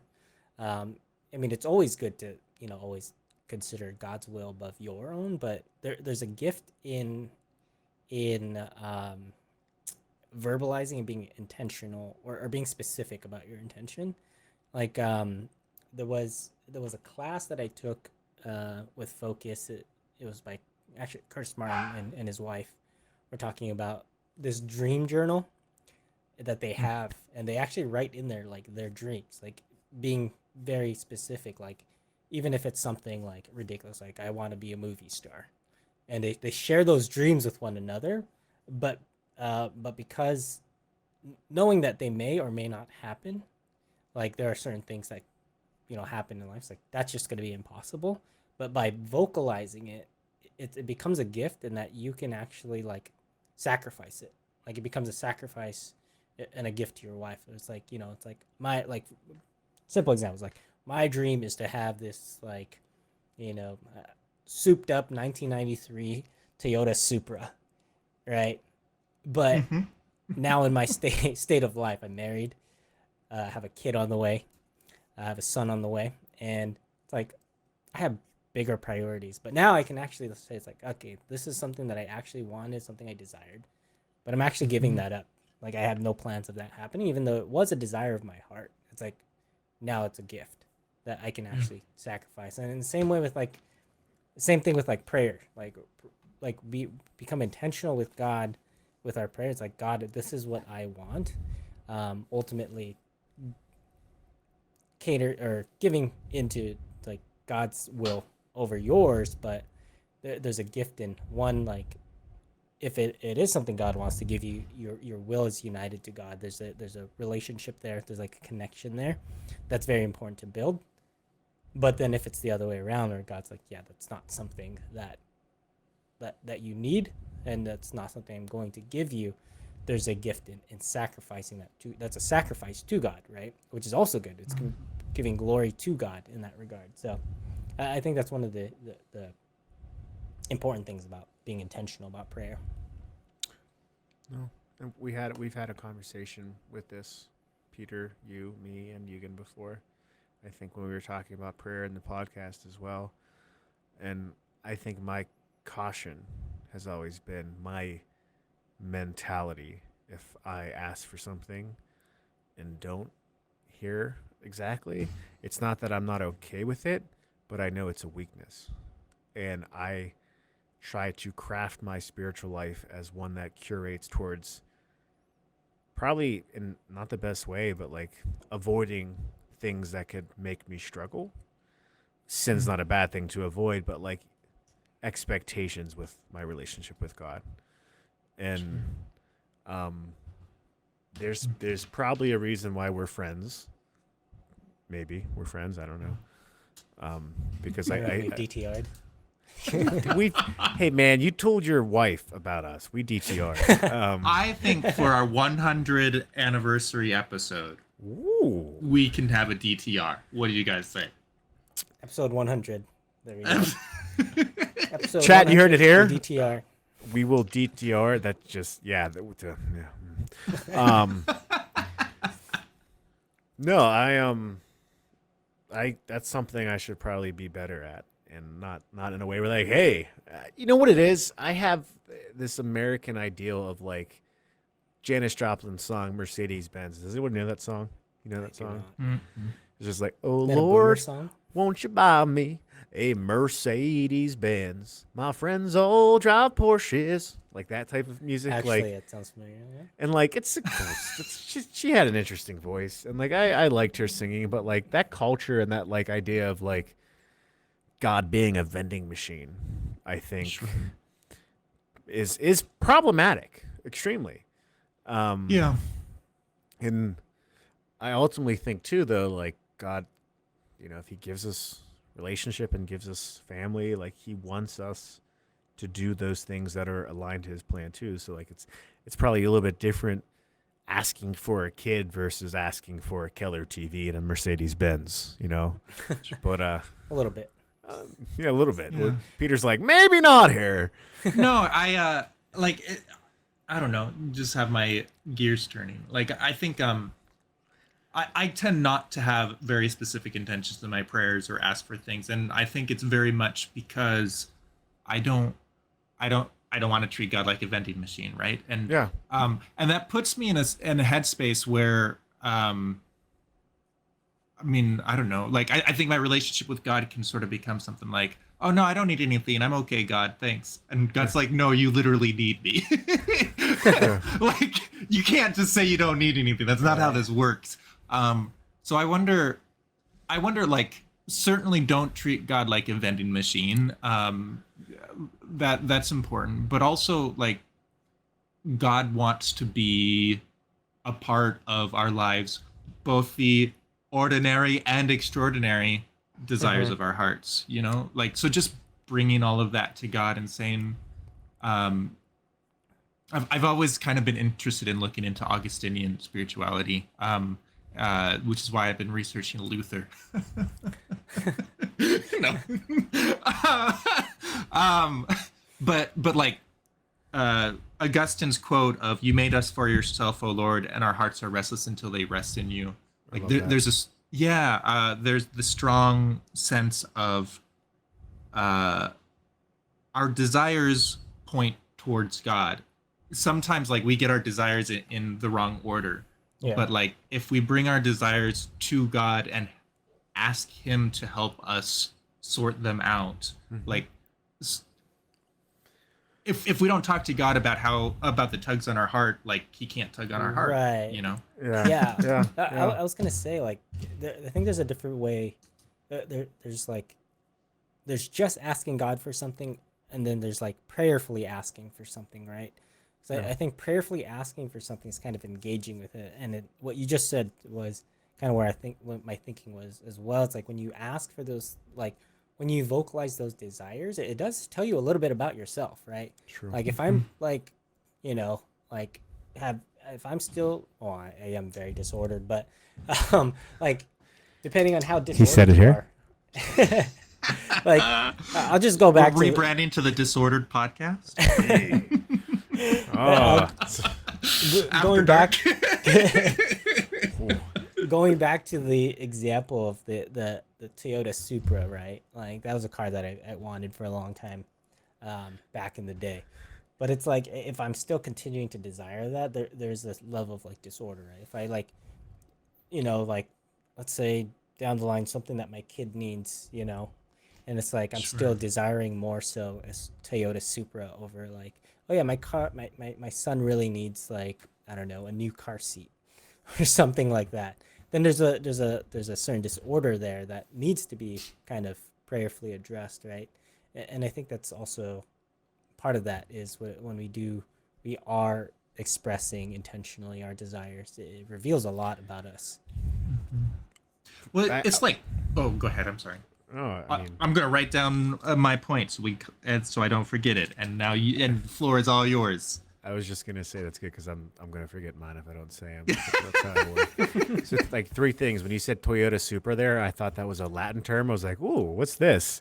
But you were just talking about the car. But I think Peter, exactly what you said. I always bring it back, but with my health issues, always asking for this nature. Like I brought this up with Brianna today, but like when I got sick, when we were dating and getting together, I always wanted to be a father. Like I, in some sense, wanted to be a father not that I don't love my father and he wasn't a good father, but you always want to, you have that desire to want to, do the things you might have missed out on and all that. So I had that desire. And then when I got sick, that went away completely. And I kind of just got to this place where I was always asking for healing for my health. And it was almost like if I'm better, then I'll be the father. And that wasn't working for me. And I think personally, I came to this point, Peter, like what you're kind of saying, where maybe I was kind of realizing I was expecting this. And I just kind of approached it in a very non-intentional way, but more or less just God, align yourself to me with guidance from my priest. No, not God. God, let me align myself to you. That sounded wrong. But with like guidance from my priest too, in ways where he's like, hey, you need to, try to do this or try to do that. But then like when I started to do that, a lot of things about me I never thought just started to drop away and change. Like again, habits, negative behaviors and all that stuff, to the point where before I knew it, I was like, I want to be a father again, And even with me saying to myself, like, I don't care if I'm in a wheelchair in 6 years. Like, I don't know what's going to happen with my health issue. I'm going to be a great father. Like that came back to me without me asking any more about like, heal me, heal me, heal me. It was just me petitioning and praying with God and like having that relationship and dialogue. And then before you know it, I was just like, yeah, I'm whatever. Let's do it. Like, we'll have 20 kids. I don't care. Liberto's going to take over the world. Just you wait. There are worse worlds that we could live in. I'm up for this. You said it there. But it just, and I think the other point I was going to say, like that idea of like resting in Him, like I think that's, I struggle with that disordered nature every day. We all do, right? Yep. And I think that's something that always helped me understand the right relationship and how we view a relationship with God. Like there's almost like it's a very Western American thing about like this nature versus grace again type of thing, but it's grace, pure sanctifying nature. And like, again, this is an Aquinas thing. I mean, in the great Summa Toyota, Supra. yeah, Supra. Toyota. The Supra Toyota. But like everything, we're living in a good world. Like God's grace has made this world good. Like that's what it says in Genesis. And like there are good things around us, but it's up to us to allow God to order those things for us. And like if you don't have that, you will place false gods on top. I've done that with many things. I'm still disordered. That's gonna be my bumper sticker. I'm disordered. But like kind of when you cut in line, disordered. Sorry, It's I'm a wrong disordered. order. Hey, I'm disordered, but you want some salami? No. But I always look back to the idea, like Shaun, our guest, who has just been very quiet of late. Mention this. Like Great listener. yeah, oh man, he's such a good friend. But like again, like waking up and realizing like that's something I shouldn't have done, which without going into the details, I can tell you has happened recently. And like right away, and this is something that happened recently and happened 6-7 years ago early on in my marriage.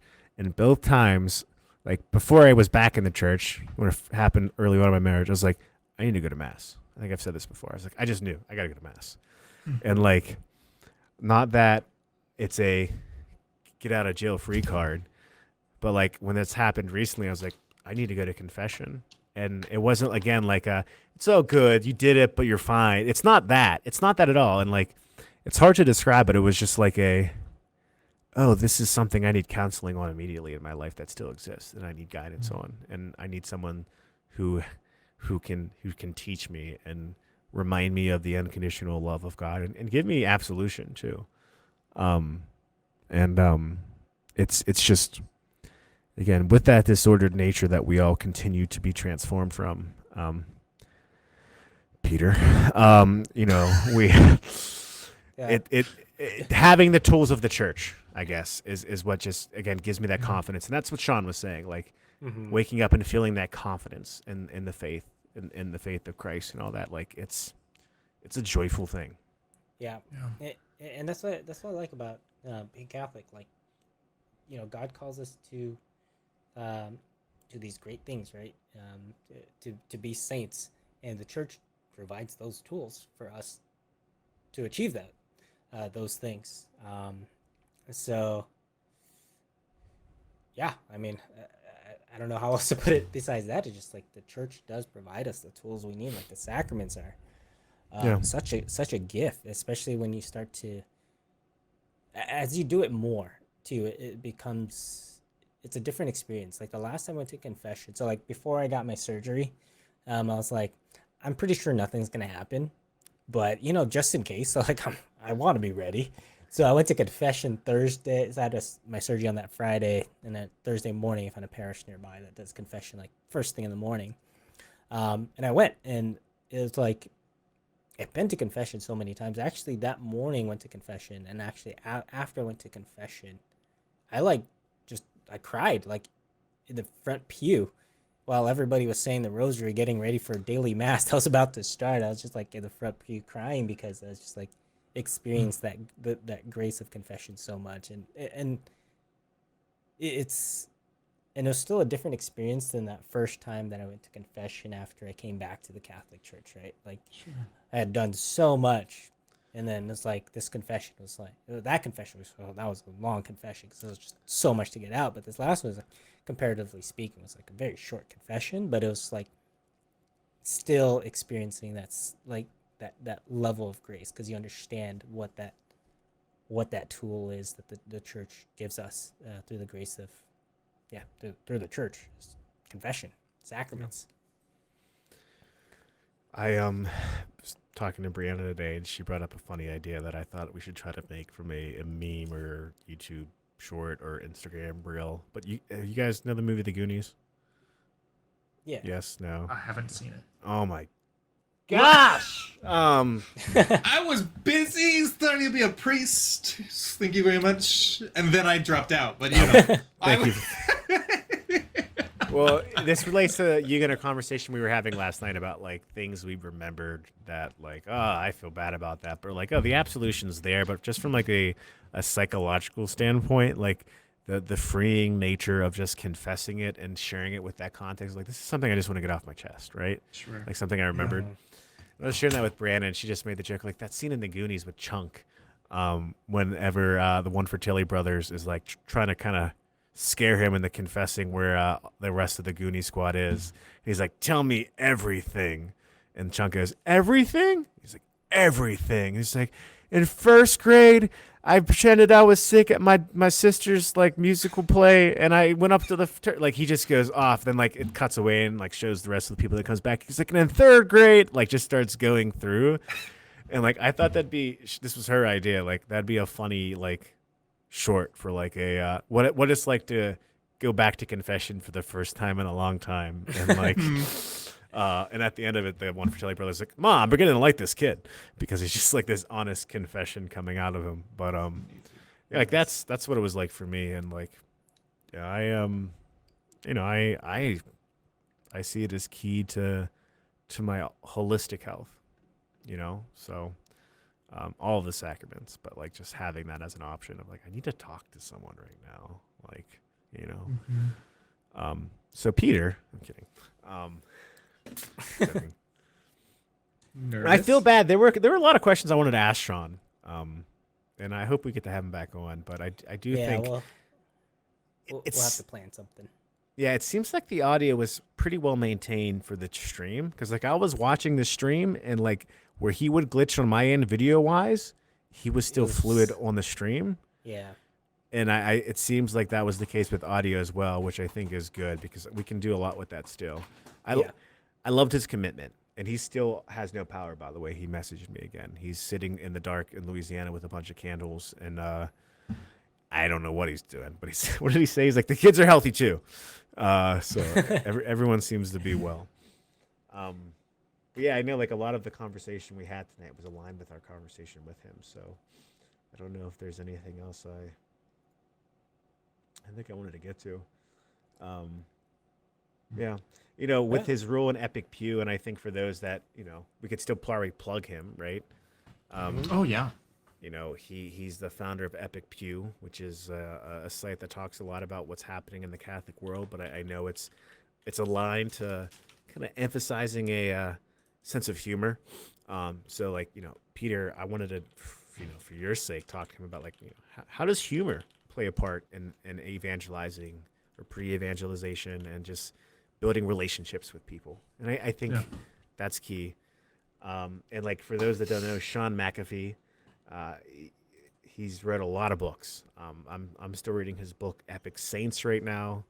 That book made me feel so much better about me, because he just kind of goes through a list of like, here's all these saints and how like unique and crazy they all were, but here's how God used them. And I'm like, oh my gosh, I'm loud. I can be loud. Yeah. But yeah, for those that are interested, I think Eugene Makes Coffee has some of his books now because someone really awesome sent him some.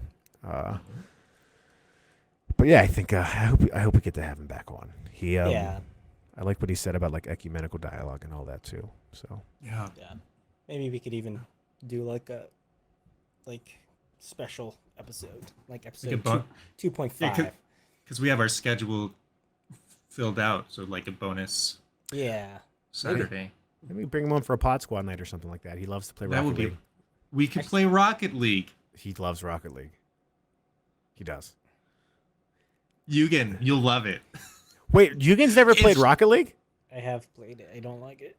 Wow. Just imagine that you're driving around a souped-up Toyota Supra. I already gave up that desire. It's fine. The theology of the Oh, shoot, dang. Yeah. if we played Valorant with you and you never played Destiny with us, the least you could do is That's give right. us This isn't for us. This is for Sean. this is for That's Sean. true. That's true. It's for I would Sean. do. I would do it for Sean. You two on the other hand. Yeah. No, I get For that. Sean- I'm especially joyful. But for Sean, I don't even like me. I'm kidding. It's like doubly for Sean. It's like I would do it twice for Sean, and then Joyful's like it's like a -1, so it just like Oh, evens so out to a we're- +1. Yeah, I gotcha. I'm a trick a variable. I got the parentheses plus parentheses minus. It's a problem. Yeah. so does that make me like true neutral? Yeah. Yeah. I think Alright. for me, at least for me. Yeah. Wow. Being I neutral. feel like, I feel like I don't have a good personality or a bad personality. I just have no personality. I didn't say it, but There's a couple things that I want this podcast to be called after tonight, which is don't use God as a vending machine, Peter. I have no personality, Peter. Those are the quotes of tonight. yeah. Um, There was one thing I wanted to talk to. So fun fact, I started writing a book. ooh, Oh, you did? I Oh, what are you did. writing about? It's actually I talked about it a little bit in episode 1. The idea of it. Like okay. maybe I did. I no, I didn't. I didn't. think you I did. lied. It Wow. is. Wow. It started from a talk that I gave when I was a folks missionary, but it's living for encounter. Okay. So the idea that our life is meant to be a constant living for encounter. So encountering each other, encountering God, and things like that. The idea, the encounter versus encounter implies an engagement with other people, right? When people the example that that comes to mind, I think I talked about in my talks, when I used to work in retail, I would talk to people, and one of the things that actually set me apart from my other coworkers is when my coworkers would go, "Hi, how are you?" to when a customer comes up to register. It's I actually meant it. I actually people that was a critique people gave because we could give surveys. This was for Yogurtland, not sponsored. But people Not would go up to go up to the register and ask me, or I'd ask them how are you? But you could leave feedback, and a lot of the feedback I got is people would say whenever he asked how are you, I legitimately felt like he was asking how are you, and so the engagement with the person versus somebody saying how are you, and it's just it's a question for the sake of a question for politeness, right? They don't Sure. actually care.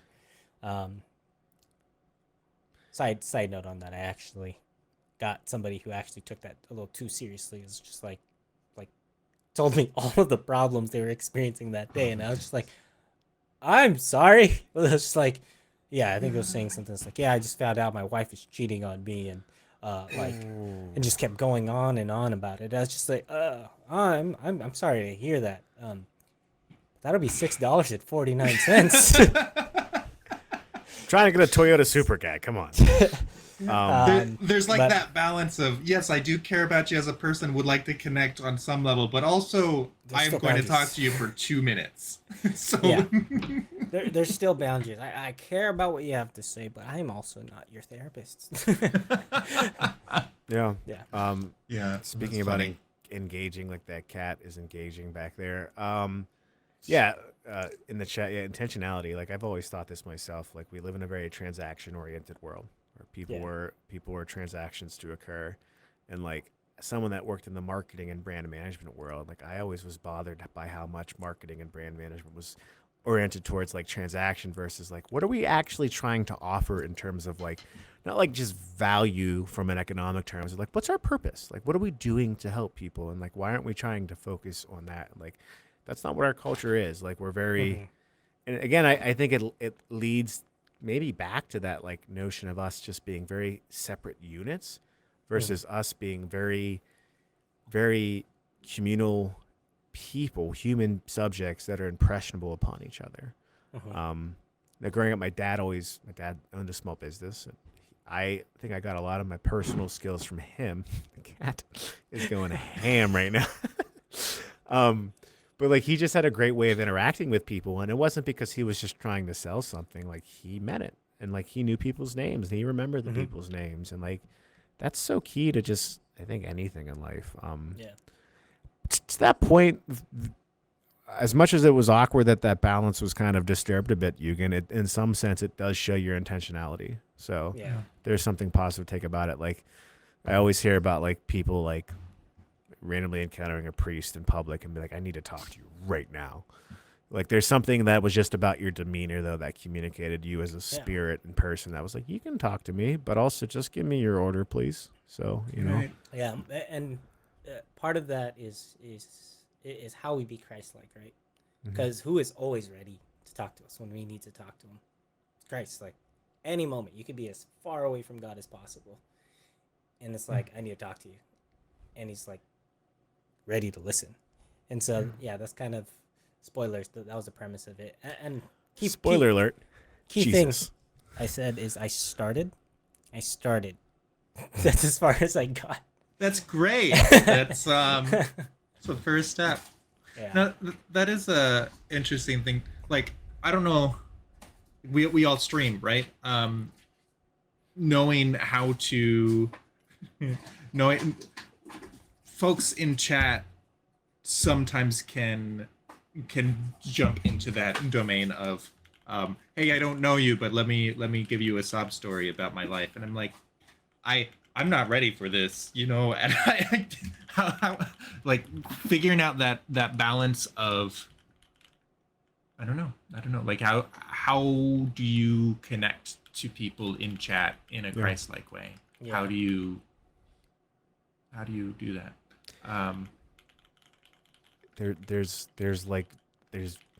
almost like a funnel, right? Like you know people on your Twitch page because you know them offline, right, Peter? Like whether they're in your Discord community or you've talked to them or seen them in person, and you're able to have longer dialogue. But I think for people that like are getting to know you, like it's hard to just start there, right? Yeah. I think that is a good point. Like, usually if somebody launches directly into the worst possible news ever, I mean, maybe like something devastating happened and they're just looking for someone. I get that can happen. But also sometimes that has become a pattern in their life where that's how they start with folks. And at that point, like, I used to be a much needier person. Like being needy is, I think, my Achilles heel of faults. Like looking for approval and all that, right? I think I touched on this last. We talked about approval. Yeah, but like so I know what it's like to pour my heart out to somebody, but then afterwards just move on and find somebody else to pour my heart out to, you know? Like I've seen that in myself, and I had to tell myself no. So when I see someone jump into pouring their heart out to me when all I have is, hi, I'm new here and this is my heart story, like it's something that used to be needy. Theoretically, used to be needy. Theoretically. Now I'm aloof. I saw someone make this comment, Peter, like not just about you, again, not to remind you of this, but you're not special. You're a child of God, but like we're also symptoms of our culture too. And like there is something about our culture where going to that like transaction nature where like, hey, I'm gonna just dump things on you, and this is like our first date, but here's everything, and then also bye, and like I'll never talk to you again. But like, not that there's a level of like walls you have to build because obviously you want to be vulnerable, but like I think it does come back to like an intentionality. Like, what are you viewing this other person as? Someone that just talk to so they can affirm you? And we've talked about this, like our need to just affirm people. But like Mm-hmm. a true friend who's going to probably help you with these issues and with a loving mindset isn't just going to affirm you. They're going to be like, I hear you, but also how can I draw you to excellence with what you're going through? And like, I say that as someone that went through a lot of friends in college in that way. Like, hey, this is my background and this is what I went through. And people are like, oh no, let's go drink. And like, it's like, it didn't solve anything, but it seemed Right. like we were close together. And I'll be honest, I have great friends from my college times that I consider, great, wonderful friends and people that I still hold close to my life. But like, there is I wonder if it does come back down to like, us not understanding what it means to have true community with people anymore. Sure. Mhm. Yeah. The offline Joyful sent me an interview that Bishop Barron did talking about psychology and God. I'm kidding. I'm sorry. Sorry. No. Okay, so Eugene did that. Yeah. And Thank you. okay, yeah. And he, like Bishop Barron mentioned how he mentioned a little bit about Freud and Carl Jung and how like part of Freud's impact on today's world is this sense of if it's not physical, it's not real. And I wonder like how much that enters into. I mean, I don't know. Like you were talking about marketing and how everything needs to be what value are we delivering and transactions. Well, those are all things you can measure, right? And I don't know, like creating transactional relationships. We are body and soul. There is a spiritual side to us. If we pretend that there is not a spiritual side to us, that will come out somewhere else. It just will, and 100%. it will come out in ways that is where we're confused and we're like just grasping at straws, but it will come out. And I wonder if sometimes that's what's happening where, it's just one of the ways that it can express itself. I think that's one of the things that makes like with you. Like I'll use you guys as an example, right? Like we mentioned in episode 1, we objectively speaking, we barely know each other still, right? But I would still consider you guys. Well, I guess we're. Oh wait, we have to save that for episode 100. Yeah, no DTR now. That's right. No DTR. Calm down. Don't get so emotional, man. But like other Christians, I have such an easy time of actually making a connection, like a friendship, right? Like it's like you don't necessarily need to know somebody for so long to like make connections. That was like one thing that like when I was a mission when I went on that mission trip to Japan, I met those people the day before we took a plane to Japan, and all of the students that like hung out with us a lot, like as a group, they always says like it seems like you guys have known each other for so long, and it's like it's easier to make that connection because like you mutually have an acknowledgement, like you said, body and soul, right? There's more than that. Like I have a lot of friends who aren't religious, and my friendship is I have a good friendship with them, but there's still a depth in that's missing that I don't have with other Christians, and I think it's that mutual understanding of body and soul. There's more to the person in that, and that creates I think a deeper connection to the person because you're engaging with them as a whole person, not partially. What you said there makes a lot of sense, and I'm just wondering, like, it's not like those moments where you share something intimate with someone, even if it's like super transactionary.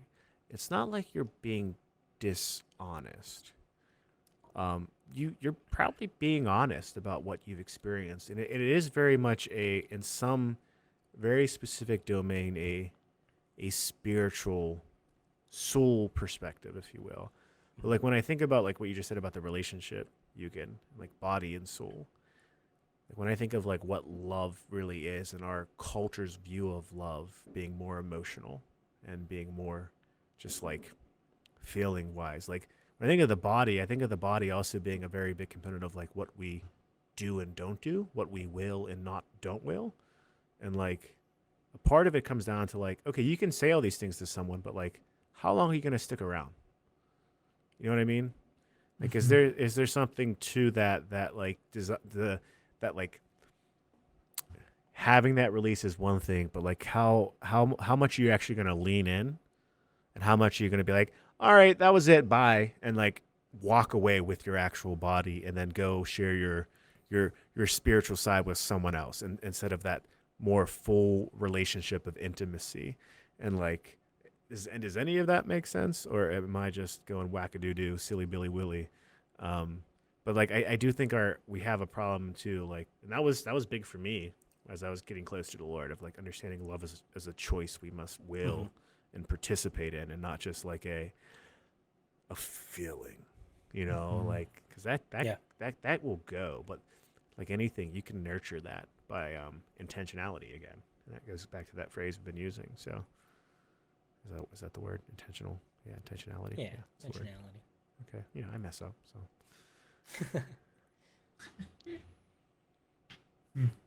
A little sidetracked. Did you guys hear those? There's like fireworks going off outside. Fireworks. yeah June 25th for Immaculate Heart. Oh, how nice! it's a very Catholic Exactly. neighborhood yeah Yeah. Boston-ish right oh I just doxed No. you anyways No. no Boston, New not, Mexico. Not even the right state. It's New Hampshire. Boston's in Massachusetts. well yeah we're not good friends then because I've been misunderstanding where you live this entire time It's amazing. Yeah. yeah And I think I experienced that too, like in a very real way of like the students that I work with in focus, right? Like as a missionary, my goal is to get students to it was to get them to lead their own Bible studies, right? To do what I do, to evangelize, essentially. Because it wasn't my job to evangelize the entire campus. It was to start with a few, evangelize them. So those like, to a certain extent, utility to it, but it was not like for anything outside of the sanctification of their souls, right? Like, it's like it was to make them holier. So it was for them to, but there's like an eternal perspective. Like it was my job, and to a certain extent, it's like my job is to have like results. Like, I mean, I couldn't necessarily control them because it was the Holy Spirit who did the work of evangelization on campus. But it's like when my team or my regional director would come and meet with me, it's like, okay, what's going on campus? Like, we talked about results on the campus, but that wasn't like the ends. The ends. That wasn't. It was like, well, ultimately our goal is to make holy people. So it's like there was that, I guess, understanding again of that whole person. It's like, yeah, my disciples, yeah, I cared about them. Those for a purpose, but I still cared about them as people, both, as well as for their souls. So a whole person.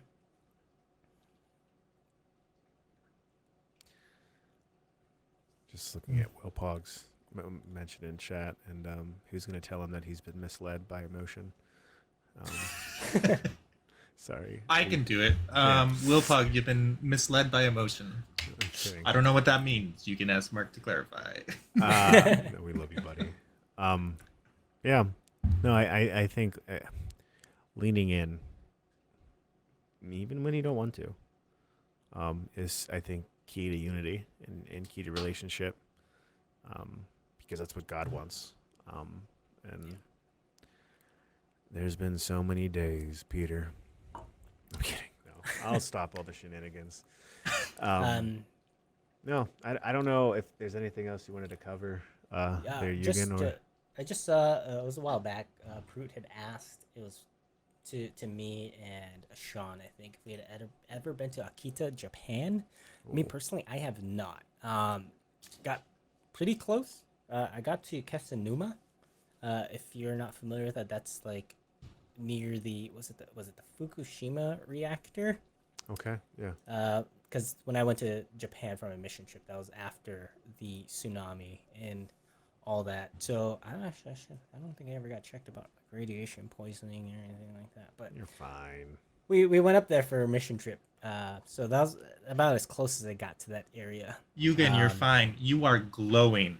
Yeah. There's this nice sheen to you. Yeah. Yes. Yeah, actually, this growth that they took out it wasn't always there. Actually, just kidding.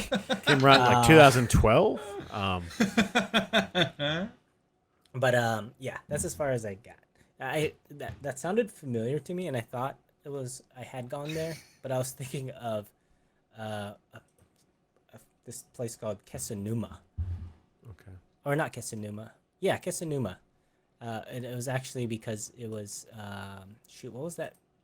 I went to a what's it called? It's like it was a resort of kind of hot tubs in a sense. It was like in Japan they do like they do baths Yeah. and stuff like that. This one's like a public one, so they have like they're called onsen, which is I'm not gonna go into too much detail, but it's just a public bath with people of your own gender.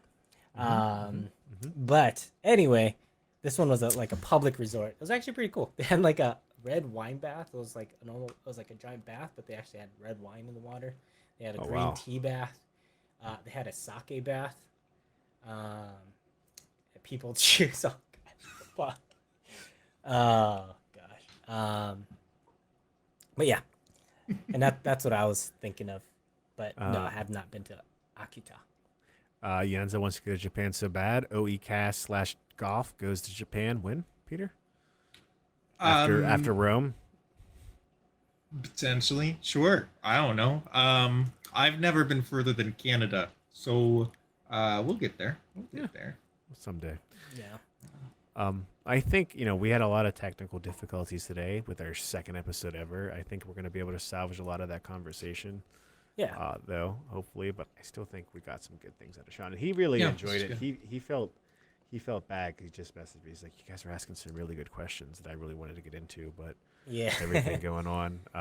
He was a trooper through it all. I would have probably been like, because you know me, I'm dramatic. Peter just that's not hard to confirm. Yeah, so I think we should try to do like an episode 2.5 or something. We have Shaun. I have Shaun at some point with us, and talk about that. To keep in touch with that, is it? I think it's this. There we go. I think so I know we're still trying to nail down when we have our pod squad night, and I think we might get something clarified around that whenever we see you guys finish your Resident Evil 6 playthrough potentially. Oh, true. Yeah, so that's something, chat, just to keep an eye out on. We're trying to get together once a week as a trio, as a triumvirate. I'm not going to be Cleopatra, but I'll be Mark Antony. Sorry.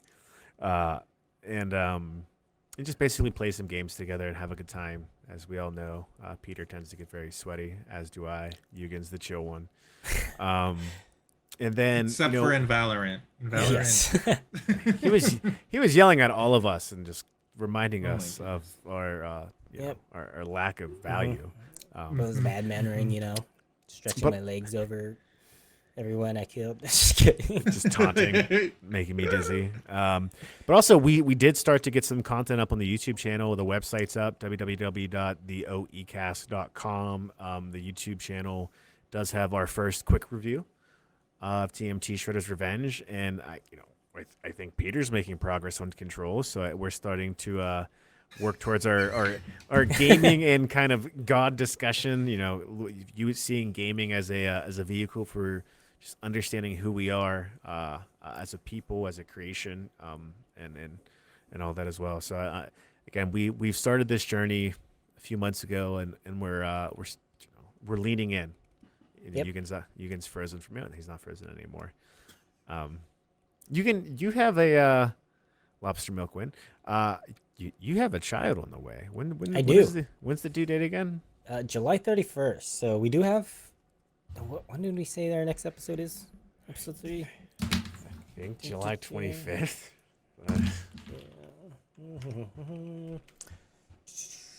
The professionals. July 16th is was what we said last. Actually, that makes sense. Because yeah, I'm on vacation next weekend. Through the 9th. So I probably won't be back till the following week, the 16th. And with my son's due date, July 31st, wanted it to be as far away from the end of month as possible. Well, Although that my wife points out, it could make for an exciting stream if in the middle of our podcast, like, guys, I gotta go. My wife is in labor. You never know. Because Never the know. interesting part of that is that I also would not be able to end stream. do it for the content, guys. Do it for the content. Yeah, we would have to just keep the stream going for hopefully only 24 hours at the most. But it could be a long time. We find a way to vamp our way out of it. 24-hour stream with a live birth. Oh, Hey guys, my wife is right behind me. How you doing, honey? I haven't met you yet, Mrs. Eugene, but I'm meeting you now. Gosh. Oh my gosh. Yeah, I'm excited for everything that's ahead. I think next month we have Nixter Wixter, friend of the golf community, friend of Peter. I think he's a fellow Italian, so we're going to have you outnumbered. I think he's Italian. He talks with his hands. I think he's got some Italian heritage. Yeah, he's not. Yeah, But I don't think very much. Not as much as it looks like. Yeah, I yeah. think. Well, he doesn't look like he's that Italian. He had a little bit of red sunburn the other day, and I'm like, that wouldn't be how it works. I'm kidding. And then He says boppity boopity. Well, then I take it all back. He's got to be. It's official. And then in August we have Coach Antor. So Adam Antor, coach of I want to say Florida Southern University. FSU? Yeah. FSU, yeah.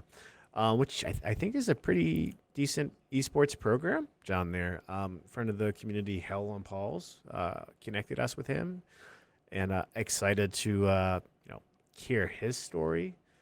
Fun fact: I think his local parish, and I mentioned this to you, is where Father Blake Britton has mass. Oh, I And I was didn't like, know if you see him again, let him know I know Mark Liberto, and he told me he beat you in Game of Favorites. with that the same gap. He told me he beat you in Game of Favorites. Yeah, that exactly. And then you're shaking your head that I said that, but I said it. Ship it. And then I think in September timeframe, we're looking at having True Grit on the show, as also Brenna as well. Is that her name? Yeah, forget. Brenna. And I'm really interested in hearing both of their stories. I think they have different perspectives, but perspectives we can really really get a lot from, especially with their journeys. So, John is awesome. He is awesome.